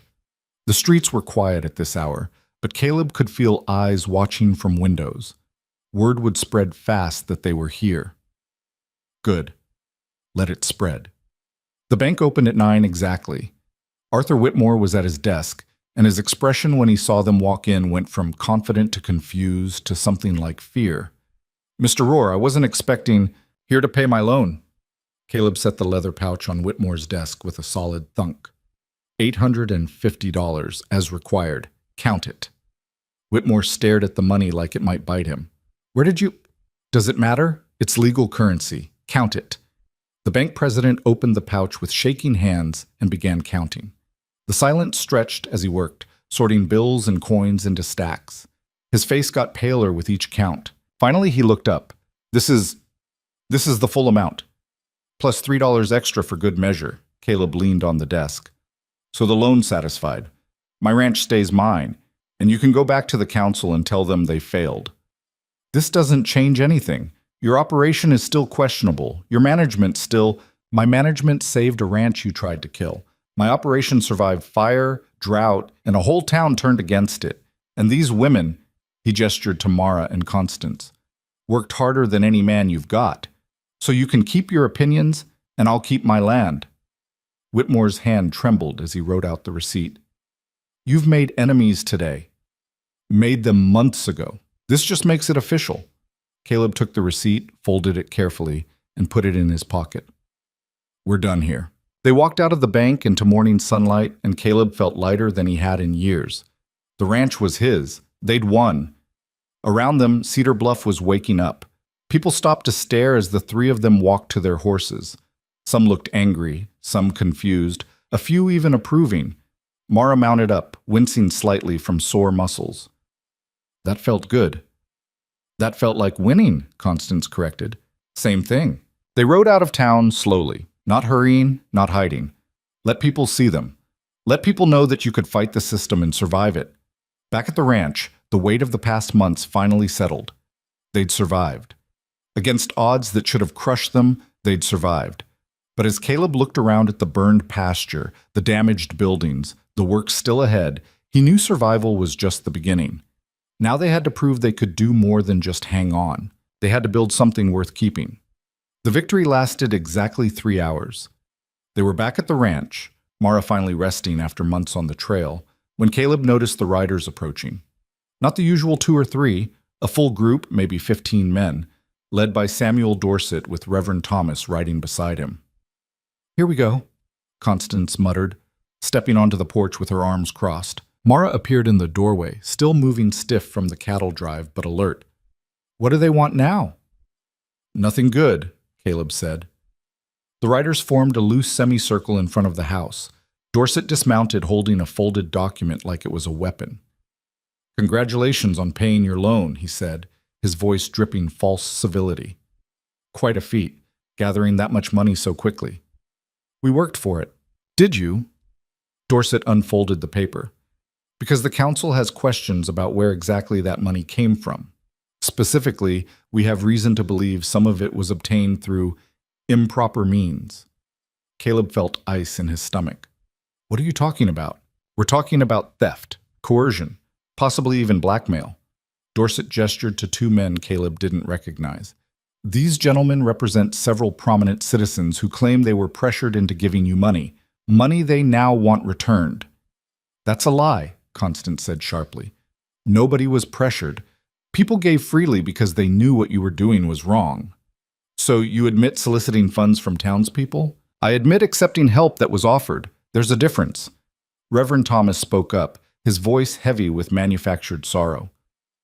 Mrs. Vance, several women have come forward claiming they were manipulated into giving money.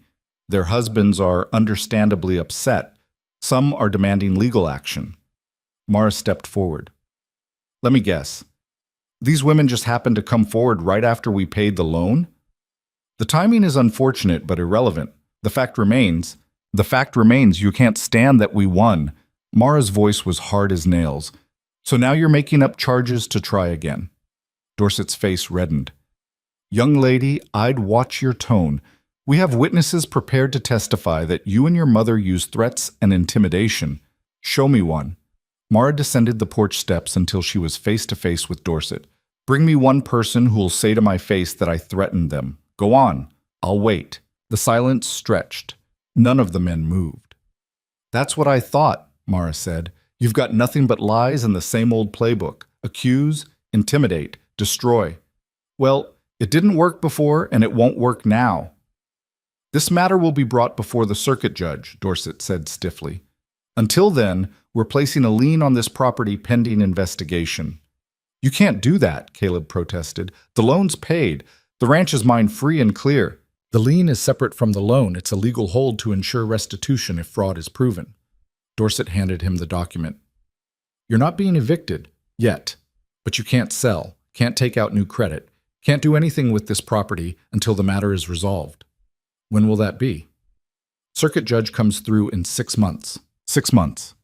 They just emptied everything they had to pay the loan. 6 months with no ability to get credit, no way to buy supplies, no cushion if anything went wrong. It was a death sentence delivered with a smile. "You bastards," Constance said quietly. "You knew you couldn't take it directly, so you're strangling us slowly." "We're following proper legal channels," Reverend Thomas said. "If you've done nothing wrong, you have nothing to fear. Unless the judge is in your pocket too," Mara shot back. "That's a serious accusation. It's the truth and everyone knows it." She looked around at the assembled men. "How many of you actually believe we stole money? How many of you honestly think we threatened anyone?" A few shifted uncomfortably, but none spoke up. "Cowards," Mara said with disgust. "All of you. Too scared to stand up, too weak to admit you're wrong, so you hide behind legal papers and pretend it's justice." Dorset mounted his horse. 6 months, Mr. Roar. Try not to make things worse for yourself in the meantime." They rode out, leaving the document on the ground where Caleb had dropped it. Inside, the three of them sat around the kitchen table in stunned silence. The paper sat between them like a snake. "Can they actually do this?" Mara finally asked. "They just did." Caleb rubbed his face, exhaustion crashing over him. "We've got maybe $100 left. No credit. No way to buy seed for spring planting. No way to replace equipment. No buffer if anything breaks." "What about the people who helped us? Jack Morrison, the women?" "We'll be watched like hawks now. Anyone who helps us risks being accused of the same fraud." Constance's voice was hollow. "They've boxed us in perfectly." "So what do we do?" Caleb looked at his hands, scarred, blistered, still healing from fighting the fire. "I don't know." For a long moment, nobody spoke. They'd fought so hard, come so close, and now it was slipping away again. Then Mara stood up. "No." "No what?" "Just no, no. We're not giving up. No, we're not letting them win like this." Her gray eyes blazed. "I didn't spend 3 months getting trampled by cattle and fighting off drunk cowboys so we could roll over now. Mara, we don't have options. Then we make options." She started pacing, energy returning to her worn body. "They're counting on us being quiet, being ashamed, accepting this and fading away. So we do the opposite." "Which is what?" "We make noise. We tell everyone what's really happening. We drag this whole corrupt system into the light and make them defend it publicly." Constance sat up straighter. "How?" "There's a town meeting next week, right? Monthly council session, open to the public?" Mara looked at Caleb, who nodded. "Then we go. We stand up in front of everyone and we tell the truth. Every dirty trick, every lie, every woman they pressured into recanting. We make it so public they can't hide. They'll shut us down. Won't let us speak. They can try. But if enough people hear what's happening, if enough people see how far they'll go to crush someone who doesn't obey," Mara's voice grew stronger, "maybe some of them will finally have enough." Caleb wanted to believe it could work, but he'd seen how deep the town's rot went, how completely the council controlled things. It's a long shot. Everything we've done has been a long shot. We're still here. Barely. Barely's enough. Mara looked between them. "Unless you want to quit? Because if you do, tell me now. But if you're still fighting, then let's actually fight, not just survive. Fight." Constance reached over and squeezed her daughter's hand. "When did you get this fierce?" "About the time I put a knife in a man who tried to break me." Mara's smile was sharp. "Turns out standing up for yourself gets addictive." Caleb stood slowly, feeling something shift inside him. Mara was right. They'd been defensive this whole time, reacting, surviving, hanging on. Maybe it was time to actually push back. "All right. We go to the meeting, we tell the truth, and we see what happens." The week before the town meeting, Mara spent her time visiting people. Not the council members or the prominent citizens. She went to the edges. The small ranchers, the shopkeepers barely hanging on, the women who'd helped in secret. She didn't ask for money or support. She just talked, told her story. What the drive had been like, how she'd survived, what she'd learned about who she really was. Word spread fast. People were curious about this woman who'd done what most men couldn't, who'd stood up to the whole town and was still standing. Caleb heard the rumors at the feed store when he went to try one last time to buy on credit. "That true your hired girl broke a man's arm?" the clerk asked. "Defending herself, yeah. Heard she can rope better than most cowboys. Heard she saved a whole herd from stampeding off a cliff. I don't know about that. Caleb had heard the same stories. Mara's exploits were growing in the telling, becoming legend. But she's tougher than anyone I've met. Council's saying she's dangerous, unnatural for a woman. Council would say that about any woman who doesn't know her place. The clerk looked around, making sure nobody was listening. My sister asked me to tell you. She'll be at the meeting. She wants to hear what you have to say. Small victories, but they added up. 3 days before the meeting, Elizabeth Crane showed up at the ranch. She looked terrified but determined. My husband knows I helped you. One of the other women's husband found out and beat it out of her. She told everything. Elizabeth's hands shook. He's furious. Locked up all the money. Says I betrayed him by giving it to you. I'm sorry, Constance said. We never wanted... Don't apologize. I'm not here for that. Elizabeth straightened her shoulders. I'm here to say I'll testify at the meeting. I'll tell everyone I gave money freely, that nobody pressured me. And I'll tell them why. Because what they did to you was wrong. You'll lose everything. I already have. My husband won't speak to me. The church ladies are shunning me. I've got nothing left to lose. Elizabeth's voice cracked slightly. But maybe if I speak up, other women will too. Maybe we can finally stop pretending that quiet obedience is the same as peace. After she left, Mara said, That's 3 women who'll testify. Elizabeth, Mary Sutton, and Ann Garrett. All willing to stand up publicly. Their husbands will make their lives hell, Caleb said. Their husbands already do. At least this way they're fighting back. Constance had a look in her eye that Caleb was learning to recognize, the look that said she was planning something. What if it's not just about the ranch anymore? What do you mean? I mean, what if we make this about all of it? The way the council controls everything, the way they crush anyone who steps out of line, the way women have no voice and no choices. She stood up, excited now. What if we turn this meeting into something bigger? They'll shut us down even faster. They'll try. But if enough people are watching, if enough people are ready to hear it, Constance smiled fiercely. They might not be able to stop us. The night before the town meeting, Caleb couldn't sleep. He walked the property in darkness, looking at everything they'd fought to keep, the barn his father built, the house his grandfather had raised, the land that had been in his family for 3 generations and might end with him. He found Mara sitting on the corral fence, staring at stars. Can't sleep either? He asked. Too nervous. Tomorrow we either change everything or lose everything. No pressure, she laughed quietly. Right, no pressure at all. A pause, then. Caleb, can I ask you something? Sure. Why didn't you just send us away? Back at the beginning, when the Reverend first came, you could have avoided all of this. Caleb leaned against the fence beside her. You want the truth? Always. I was tired of being told what to do. Tired of people deciding what was proper and right without caring about what was actually needed. He looked up at the stars. And maybe I saw something in you and your mother. Recognized it because I felt it too, that desperate need to prove you could survive on your own terms. Did it work? Are we surviving? We're still here, that's something. Is it enough? Ask me tomorrow night. Mara hopped down from the fence. Whatever happens, thank you for taking a chance on us. For fighting when you could have given up. She stopped, struggling with words. For treating us like people instead of problems. You were never problems. The town disagrees.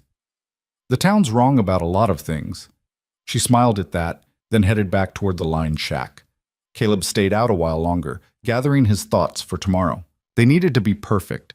Every word, every argument, every moment calculated to sway people who'd already made up their minds. It felt impossible. But impossible was familiar territory by now. The town hall was packed when they arrived. Caleb hadn't seen this many people gathered since the last 4th of July celebration. Every seat was filled, people standing along the walls, more crowding outside to listen through open windows. The council sat at a long table on a raised platform. Dorset, Reverend Thomas, Arthur Whitmore from the bank, 2 other prominent merchants. They looked confident, comfortable. This was their territory. Caleb, Mara, and Constance stood at the back, waiting for the moment to speak. Several women gave them small nods. Elizabeth, Mary, Anne, and a few others. Jack Morrison was there too, along with Ben Haverstick and the men who'd helped fight the fire. Not everyone was hostile, but enough were that the room felt dangerous. Dorset called the meeting to order. They went through the usual business, budget discussions, permit approvals, minor disputes. Caleb waited, heart pounding, for the right moment. Finally, Dorset said, "If there's no other business, there is." Caleb stepped forward before he could lose his nerve. "I'd like to address the council and the town." Dorset's face hardened. "This is not the appropriate venue. It's a public meeting. I'm a citizen. Let me speak." Murmurs rippled through the crowd. Dorset looked like he wanted to refuse, but too many eyes were watching. 5 minutes. Caleb walked to the front, feeling the weight of every stare. His hands were shaking, so he gripped the edge of a table to steady them. 3 months ago, he started, the bank called my loan. They said it was about financial concerns, but everyone here knows the truth. They called it because I hired 2 women to work my ranch, because I refused to send them away when ordered to, because I chose to make my own decisions about my own property. "That's not," Whitmore began. "Let him finish, Babar," someone called from the crowd. "Jack Morrison," Caleb continued, "I paid that loan. Every penny, earned honestly. But the council wasn't done punishing me. Now they're claiming fraud, saying the money was obtained illegally. And they've put a lien on my property that'll strangle my operation for 6 months while they investigate charges everyone knows are false." "Those charges are legitimate," Dorset interrupted. "We have witnesses who claim they were pressured, then bring them forward." Mara stepped up beside Caleb. "Bring forward one person who'll say to this room that they were threatened or coerced." "One person." Silence. Dorset looked around, but nobody stepped forward. Elizabeth Crane stood up from her seat. "I gave money freely, $20. Nobody pressured me. I did it because watching what the council did to Mr. Rohr made me sick." Mary Sutton stood next. "I gave $15, my choice, because someone needed to stand up to this corruption." One by one, 5 women stood and claimed their donations. Their husbands tried to pull them down, but they shook free, standing tall. The room erupted in whispers and arguments. "This is inappropriate," Reverend Thomas tried. "What's inappropriate is lying about intimidation when the only people being intimidated are us," Ann Garrett called out. "My husband hits me when he's angry. The council knows and does nothing, but a woman chooses to help a neighbor and suddenly it's a crime?" More voices joined in. Women Caleb didn't know, telling stories of being silenced, controlled, crushed under the weight of propriety and proper behavior. Constance stepped forward, her voice cutting through the chaos. "This isn't just about one ranch or one loan. It's about a system that punishes anyone who doesn't obey, that ruins lives to maintain control, that cares more about appearance than actual human beings." "You're out of order," Dorset shouted, banging a gavel. "We've been out of order since the day we arrived. That's the whole point." Constance turned to face the crowd. "How many of you have been afraid to speak up, afraid to question, afraid that if you stepped out of line, you'd be next?"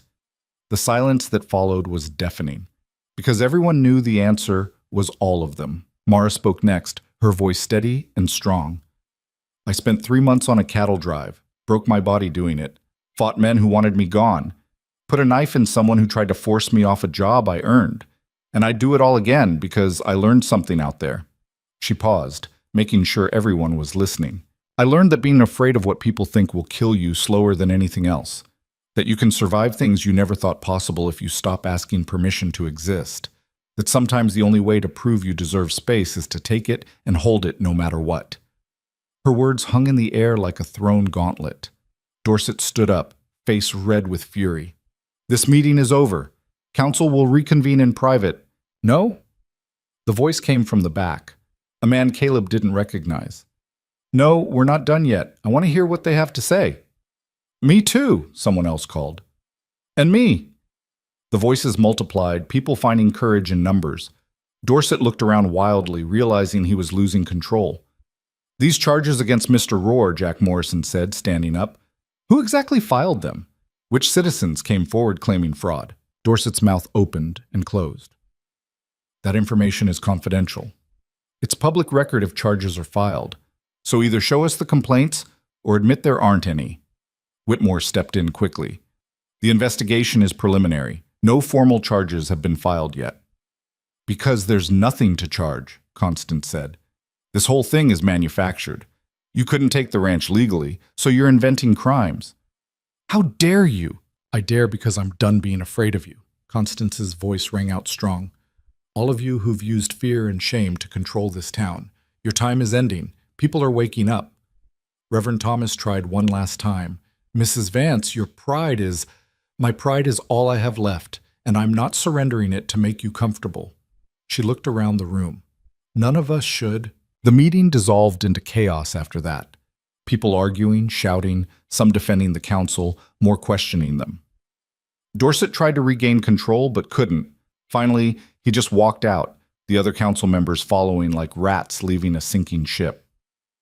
But the people stayed, and they talked. Really talked, maybe for the first time in years, about how things were run and whether they had to stay that way. Outside in the cooling evening air, Elizabeth Crane approached them with tears streaming down her face. My husband left me, walked out right there in front of everyone. I'm sorry, Caleb said. Don't be. Best thing that ever happened to me. She wiped her eyes, laughing and crying at the same time. I'm terrified, but I'm also free. 4 other women gathered around her, women who'd spoken up, who'd stood. Their husbands had left them or threatened them or promised punishment. But they stood together now, something new forming in the wreckage of old rules. What do we do now? One of them asked. Constance looked at Caleb, then at Mara. We help each other. We build something that doesn't depend on their permission. How? I don't know yet, but we'll figure it out, she addressed the group. Any of you need a place to stay, come to the ranch. We've got room. It won't be comfortable, but it'll be safe. We can't impose. You're not imposing, you're joining. Mara smiled. Turns out fighting's easier with friends. That night, 7 women came to the ranch. Some with children, some alone. All of them burned their bridges by speaking truth in a room that preferred lies. Caleb looked at his property, calculating how to shelter and feed this many people with resources already stretched past breaking. It was impossible math, but Constance just started organizing sleeping arrangements like it was the most natural thing in the world. We'll manage, she said when Caleb expressed concern. We always do. This is different. We're talking about building something new. Yeah, terrifying, isn't it? She smiled, but also kind of wonderful. The next morning, Caleb woke to find the women already working, repairing things, organizing supplies, turning chaos into structure. It reminded him of when Mara and Constance first arrived, that same desperate energy channeled into purpose. Jack Morrison showed up at noon with a wagon of supplies. Heard you've got a full house now. Figured you could use this. Jack, I can't pay you back. Did I ask you to? Jack started unloading. Consider it an investment in whatever this is becoming. Ben Haverstick came by in the afternoon with lumber and tools. Then Thomas Ward with seed for spring planting. Then others. A quiet stream of support from people who'd been watching and were finally ready to choose a side. By evening, they had enough supplies to last a month. Maybe more if they were careful. Mara found Caleb sitting on the porch, watching the sunset turn the burned pasture golden. We did it, she said. Did we? The lean's still there. We're still trapped. But we're not alone anymore. That's something. Something might not be enough. It's a start. She sat beside him. My whole life I've been running. From bad situations, from people who hurt me, from places that didn't want me. This is the first time I've stood and fought. And yeah, we might still lose. But at least we're losing on our feet. Caleb looked at her. This woman who'd arrived broken and desperate and had transformed into something fierce and unbreakable. You're not going to lose, he said. How do you know? Because you're too stubborn to quit, and stubborn's what survives. She smiled at that, then stood up and went back inside to help Constance prepare dinner for their unexpected household. Caleb stayed on the porch a while longer, watching his ranch transform into something he didn't quite recognize but that felt right anyway. They'd fought the bank and won. They'd fought the council and survived. But the real fight, the one that would determine whether any of this mattered, was just beginning. And for the first time in months, Caleb felt ready for it. The ranch transformed over the following weeks in ways Caleb never anticipated. What started as 7 women seeking temporary refuge became something closer to a community. They worked the land together, shared meals, taught each other skills they'd been told women shouldn't need. Elizabeth turned out to be brilliant with numbers and took over the ranch's bookkeeping. Mary knew herbal medicine and started a small garden for remedies. Anne could fix anything mechanical and had the main well pump running smoother than it had in years. But the lien still hung over everything like a storm cloud that wouldn't break. Caleb spent his mornings working the land and his afternoons trying to figure out how to survive 6 months with no credit and dwindling resources. The math never balanced. They had people willing to work but no money to expand operations. They had land that could produce but no seed to plant more than basic crops. Every calculation ended the same way, barely hanging on until the circuit judge arrived to decide their fate. "You're doing it again," Mara said one evening, finding him at the kitchen table with the ledgers spread out. "Doing what?" "Trying to solve everything alone." She sat down across from him. "We're all in this together now. Stop carrying it by yourself. It's my responsibility." It stopped being just yours the day those women showed up. The day Jack Morrison risked his reputation to help us. The day my mother and I decided to stay and fight. She reached across and closed the ledger. "You don't get to shoulder this alone anymore." Caleb wanted to argue, but she was right. The ranch wasn't just his anymore. It had become something bigger, a symbol of resistance against a system that crushed anyone who didn't conform. "So what do?" he asked. "We stop playing defense. We attack." "Attack how?" Mara leaned back, thinking. "The lien is based on fraud charges that don't exist. We've proven there's no evidence, so why isn't it lifted?" "Because the council controls the legal process. They can delay for 6 months just by claiming they're still investigating. Then we go over their heads. Take it to the territorial governor, newspapers in the capital, anyone who'll listen." Her eyes lit up with the idea. "We make so much noise they can't ignore us. That takes money we don't have, travel, legal fees, so we raise it, together." Mara stood up, excited now. "There's a whole territory out there full of people who might care about corrupt town councils crushing honest ranchers. We tell the story, ask for help. Nobody's going to care about one ranch. They might care about the principle, about what happens when power goes unchecked." She grabbed his arm. "We tried quiet. We tried following their rules. Time to break some." Constance appeared in the doorway, having heard the whole conversation. "She's right. We've got nothing to lose by making this bigger. Except the ranch if we fail. We're losing the ranch anyway if we do nothing. At least this way we're fighting." Constance came in and sat with them. "I've been talking to the other women. Between us, we know people in 4 different territories. Family, friends, former neighbors. If we write letters, send word about what's happening here, maybe we start building support." "For what?" "For change. Real change. Not just saving one ranch, but challenging the whole system that lets this happen." Caleb looked between them. 2 women who'd arrived at his failing property with nothing but determination and had somehow transformed it into the center of something larger than any of them planned. "All right," he said, "let's make noise." They spent the next week writing letters. Dozens of them, sent to newspapers, politicians, anyone who might care about corruption in Cedar Bluff. They told the story plainly: a rancher nearly destroyed for hiring women, a community uprising against unjust power, a fight for the right to live on your own terms. Most letters probably went unread, but some didn't. 3 weeks later, a reporter from the territorial capital showed up. Young man named Henry Collins, eyes bright with the hunger for a story that mattered. "Is it true the town council is trying to seize your property for hiring women workers?" he asked, notebook already out. Caleb told him everything. The called loan, the manufactured fraud charges, the lien designed to strangle them slowly. He introduced Collins to the women living on the ranch, let them tell their own stories of abuse and control, and finally standing up.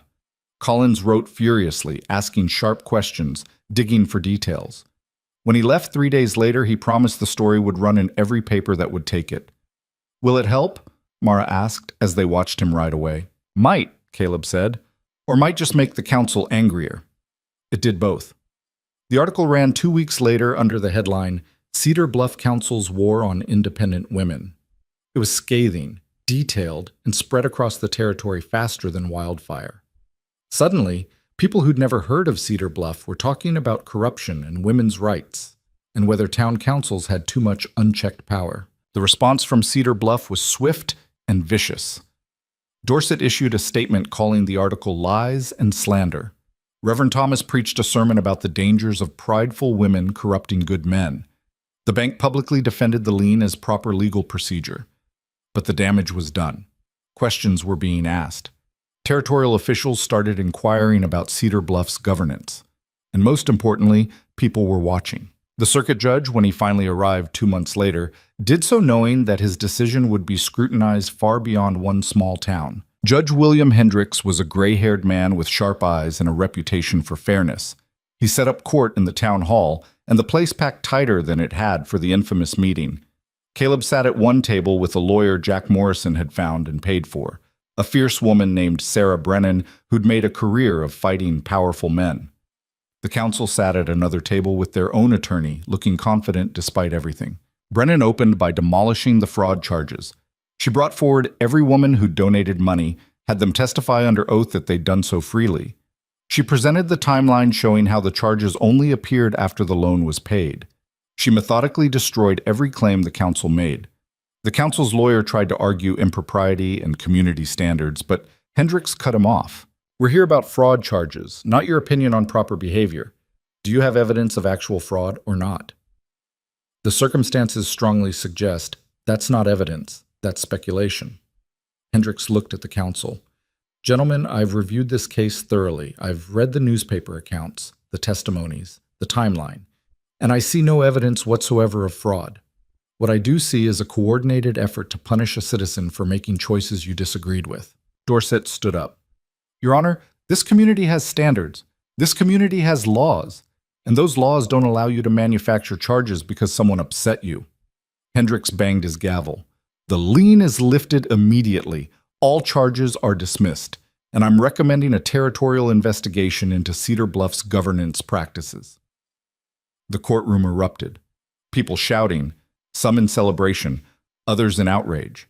Caleb sat frozen, barely believing it was real. They'd won. Actually won. Brennan leaned over with a rare smile. "Congratulations, Mr. Rohr, your ranch is yours again." Outside, people crowded around to congratulate them, or curse them, depending on their allegiance. The women from the ranch formed a protective circle, fierce and united. Jack Morrison shook Caleb's hand so hard it hurt. "You did it! You actually beat them!" "We did it," Caleb corrected. "Couldn't have happened without everyone who stood up." But even in victory, Caleb felt the weight of what came next. The ranch was safe legally, but they still had no money, no credit, no cushion. Winning in court didn't solve the practical problem of survival. As if reading his mind, Mara appeared at his elbow. "Now comes the hard part. Building something that lasts?" "Exactly." The territorial investigation that followed the court case changed Cedar Bluff permanently. 3 council members were removed for abuse of power. The bank's president was replaced.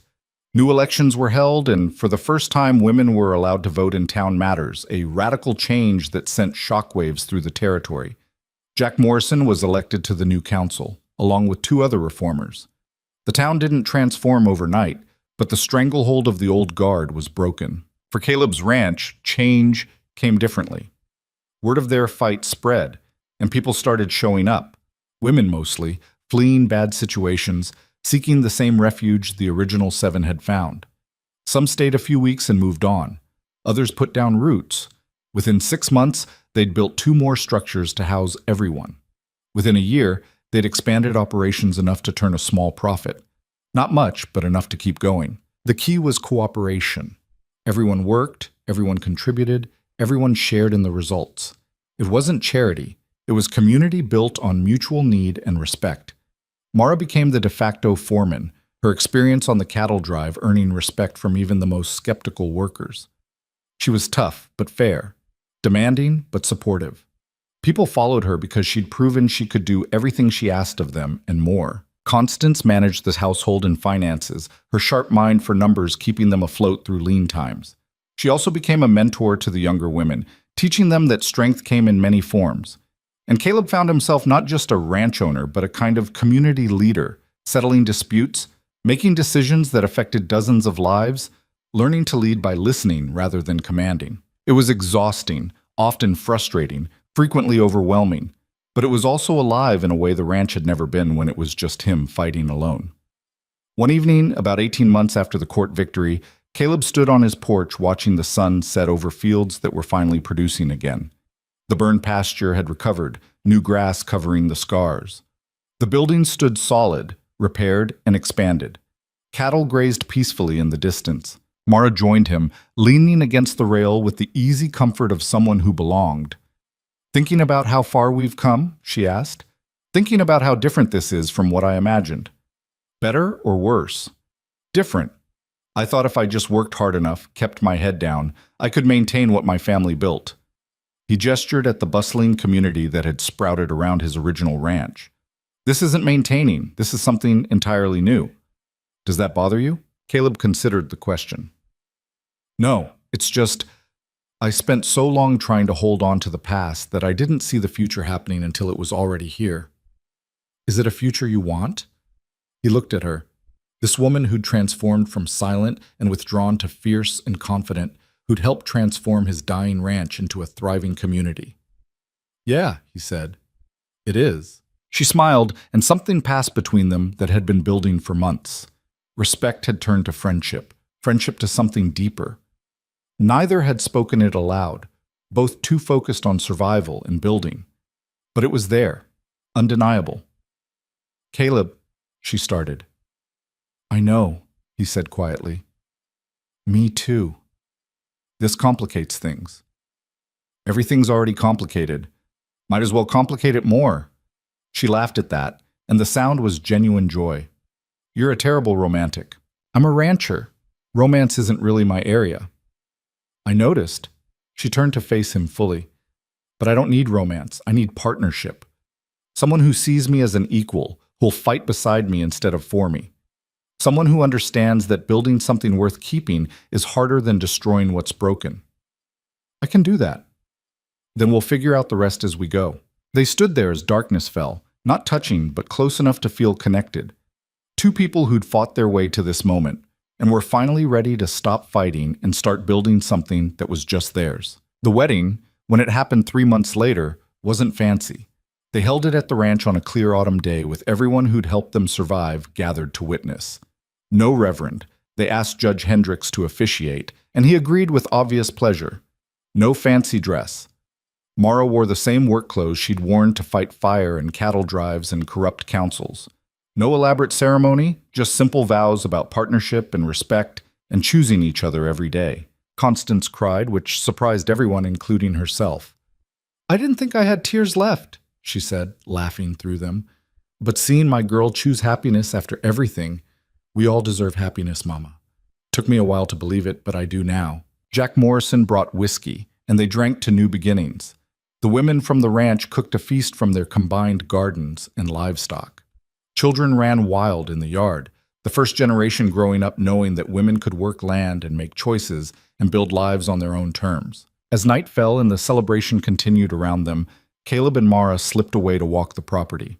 They ended up at the corral where she'd sat that night before the town meeting, when everything was still uncertain. "You ever regret it?" Caleb asked. "Coming here, staying, fighting?" "Every day," she said honestly.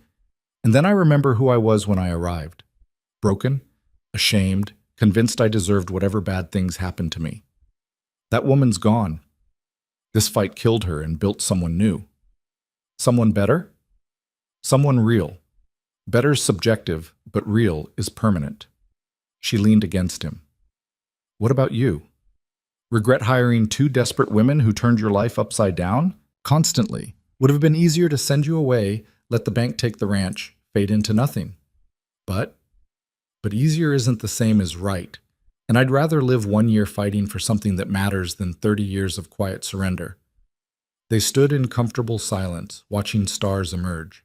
The ranch around them hummed with life, people talking, children playing, the sounds of a community that existed because they'd refused to quit. "We should get back," Mara said eventually. "It's our wedding party. Let them celebrate without us for a bit. I want to remember this." "Remember what?" "This moment, when everything we fought for is actually here, real and solid. Before tomorrow comes with new problems and challenges. Just this moment where we won."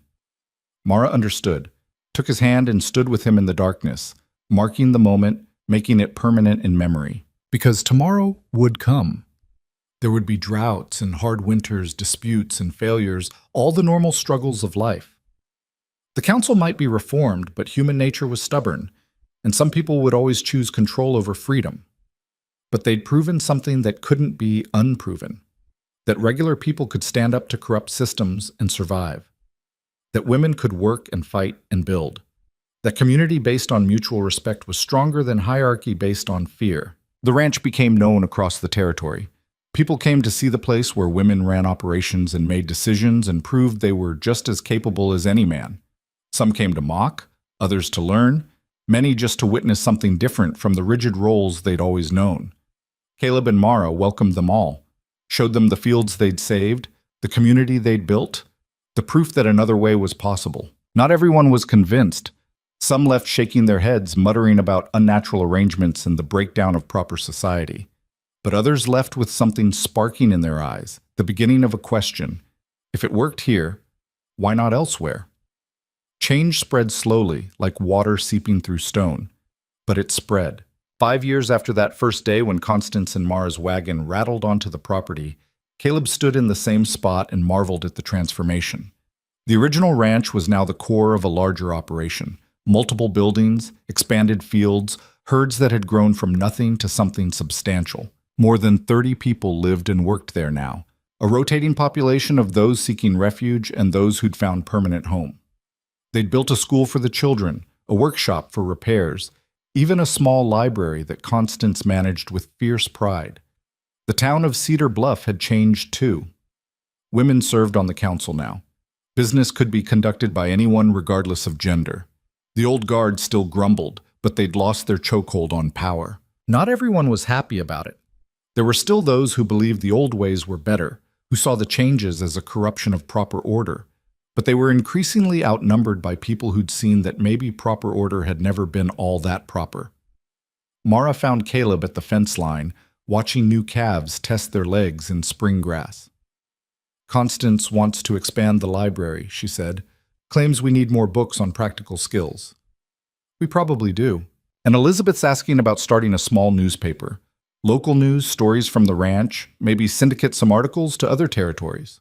She'd be good at that. And Anne thinks we should start a training program. Teach women skills they can use on their own land or ranches. Make this place not just a refuge, but a school. Caleb smiled. A lot of big ideas. Always are. Mara leaned on the fence beside him. You okay with the ranch becoming this? We're a long way from just cattle and crops. We were always going to be more than that. Just took me a while to see it. He looked at her. You happy? Happier than I have any right to be. You? Same. It was a quiet happiness, built on hard work and harder choices. Nothing had been easy. The first year of marriage had been rough. Two stubborn people learning to share space and decisions. There had been arguments, slammed doors, nights sleeping apart because neither would bend. But they'd learned. Learned that partnership meant compromising without surrendering. That equality didn't mean always agreeing, just always respecting. That love built in fire was stronger than love that never faced heat. Constance had found her own form of happiness, too. She'd started a relationship with Jack Morrison, cautious at first. Both of them scarred by past failures, but growing into something solid. They didn't live together, maintained separate spaces, but spent most evenings together and made decisions as a unit. Never thought I'd get a second chance at this, Constance had told Mara. Thought I was too old, too broken.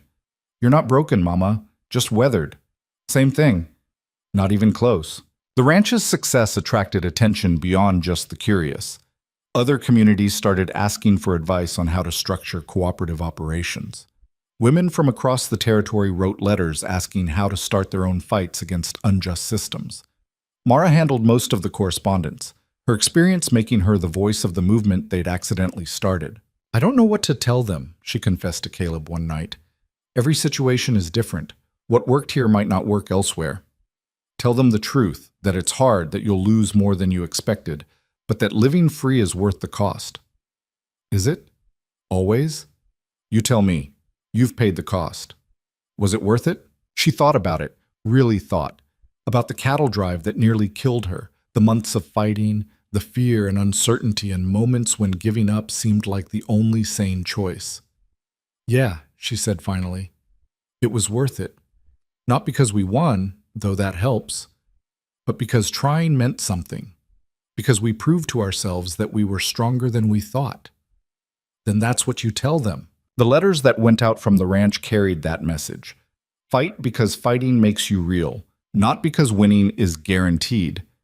Build because building creates something worth having, not because it's easy. Stand up because standing up defines who you are, not because the world will reward you for it. Some people understood, others didn't. But enough did that slowly.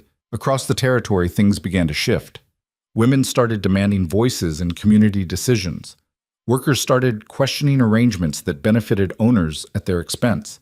People started asking if maybe the way things had always been done wasn't the only way things could be. It wasn't revolution. It was something slower, steadier. Evolution. 10 years after the beginning, Caleb and Mara sat on their porch, now expanded, solid, built to last, and watched the ranch they'd saved and transformed. "Think your grandfather would recognize it?" Mara asked. "Not even a little. He'd probably be horrified. But he'd also see that it's still standing.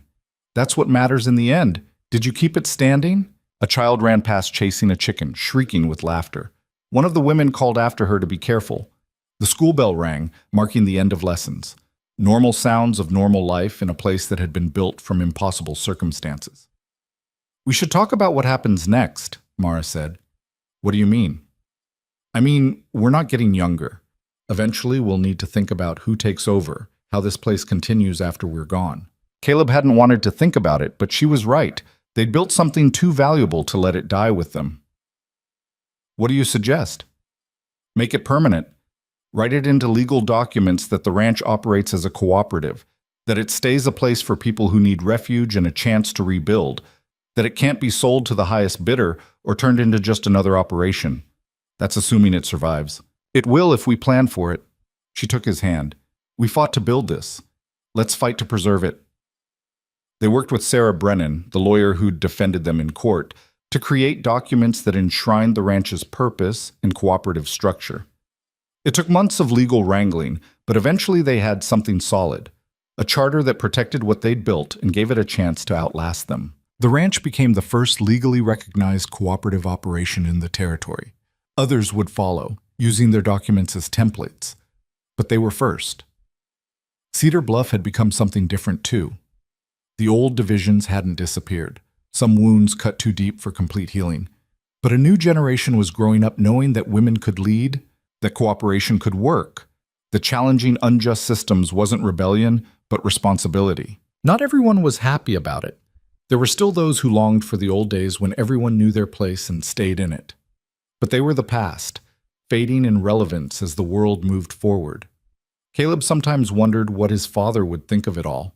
The man had been traditional, conservative, probably would have hated the changes, but he'd also been fundamentally fair, and maybe that fairness would have eventually overcome his prejudices. Or maybe not. Some people never changed. The key was making sure their inability to change didn't prevent others from growing. Years continued to pass. The ranch thrived some years, struggled others, but always survived. Children grew up there, learned to work the land, then left to build their own lives, carrying lessons about dignity and cooperation and standing up for what mattered. Constance passed quietly in her sleep at 73, surrounded by family that extended far beyond blood. Her funeral drew people from 4 territories, all of them with stories about how she'd helped them, taught them, shown them that being broken wasn't permanent unless you let it be. "She was tougher than railroad spikes," Mara said at the service, her voice breaking. "And kinder than anyone had a right to expect. She taught me that surviving wasn't enough. You had to actually live." Jack Morrison stood beside her, old and weathered, but still solid. He'd loved Constance deeply in their last years, and losing her carved something out of him that never quite filled back in. Caleb and Mara grew old together, their bodies failing in the way bodies do, but their partnership remaining strong. They fought sometimes, still stubborn, still fierce, but always came back to each other. On Caleb's 70th birthday, he stood at his father's grave and finally felt at peace with what he'd done. "I didn't keep it the same," he said to the stone. "Changed everything you and grandfather built. But I kept it standing. That counts for something, doesn't it?" The stone, as always, didn't answer, But Caleb felt something settle inside him anyway. He'd done what he could with what he'd been given. The ranch wasn't the same, but it was better, more inclusive, more resilient, more alive. That had to be enough. Mara found him there as the sun set. She walked slower now, joints stiff from too many years of hard work, but still capable, still fighting. "You ready?" she asked. "For what?"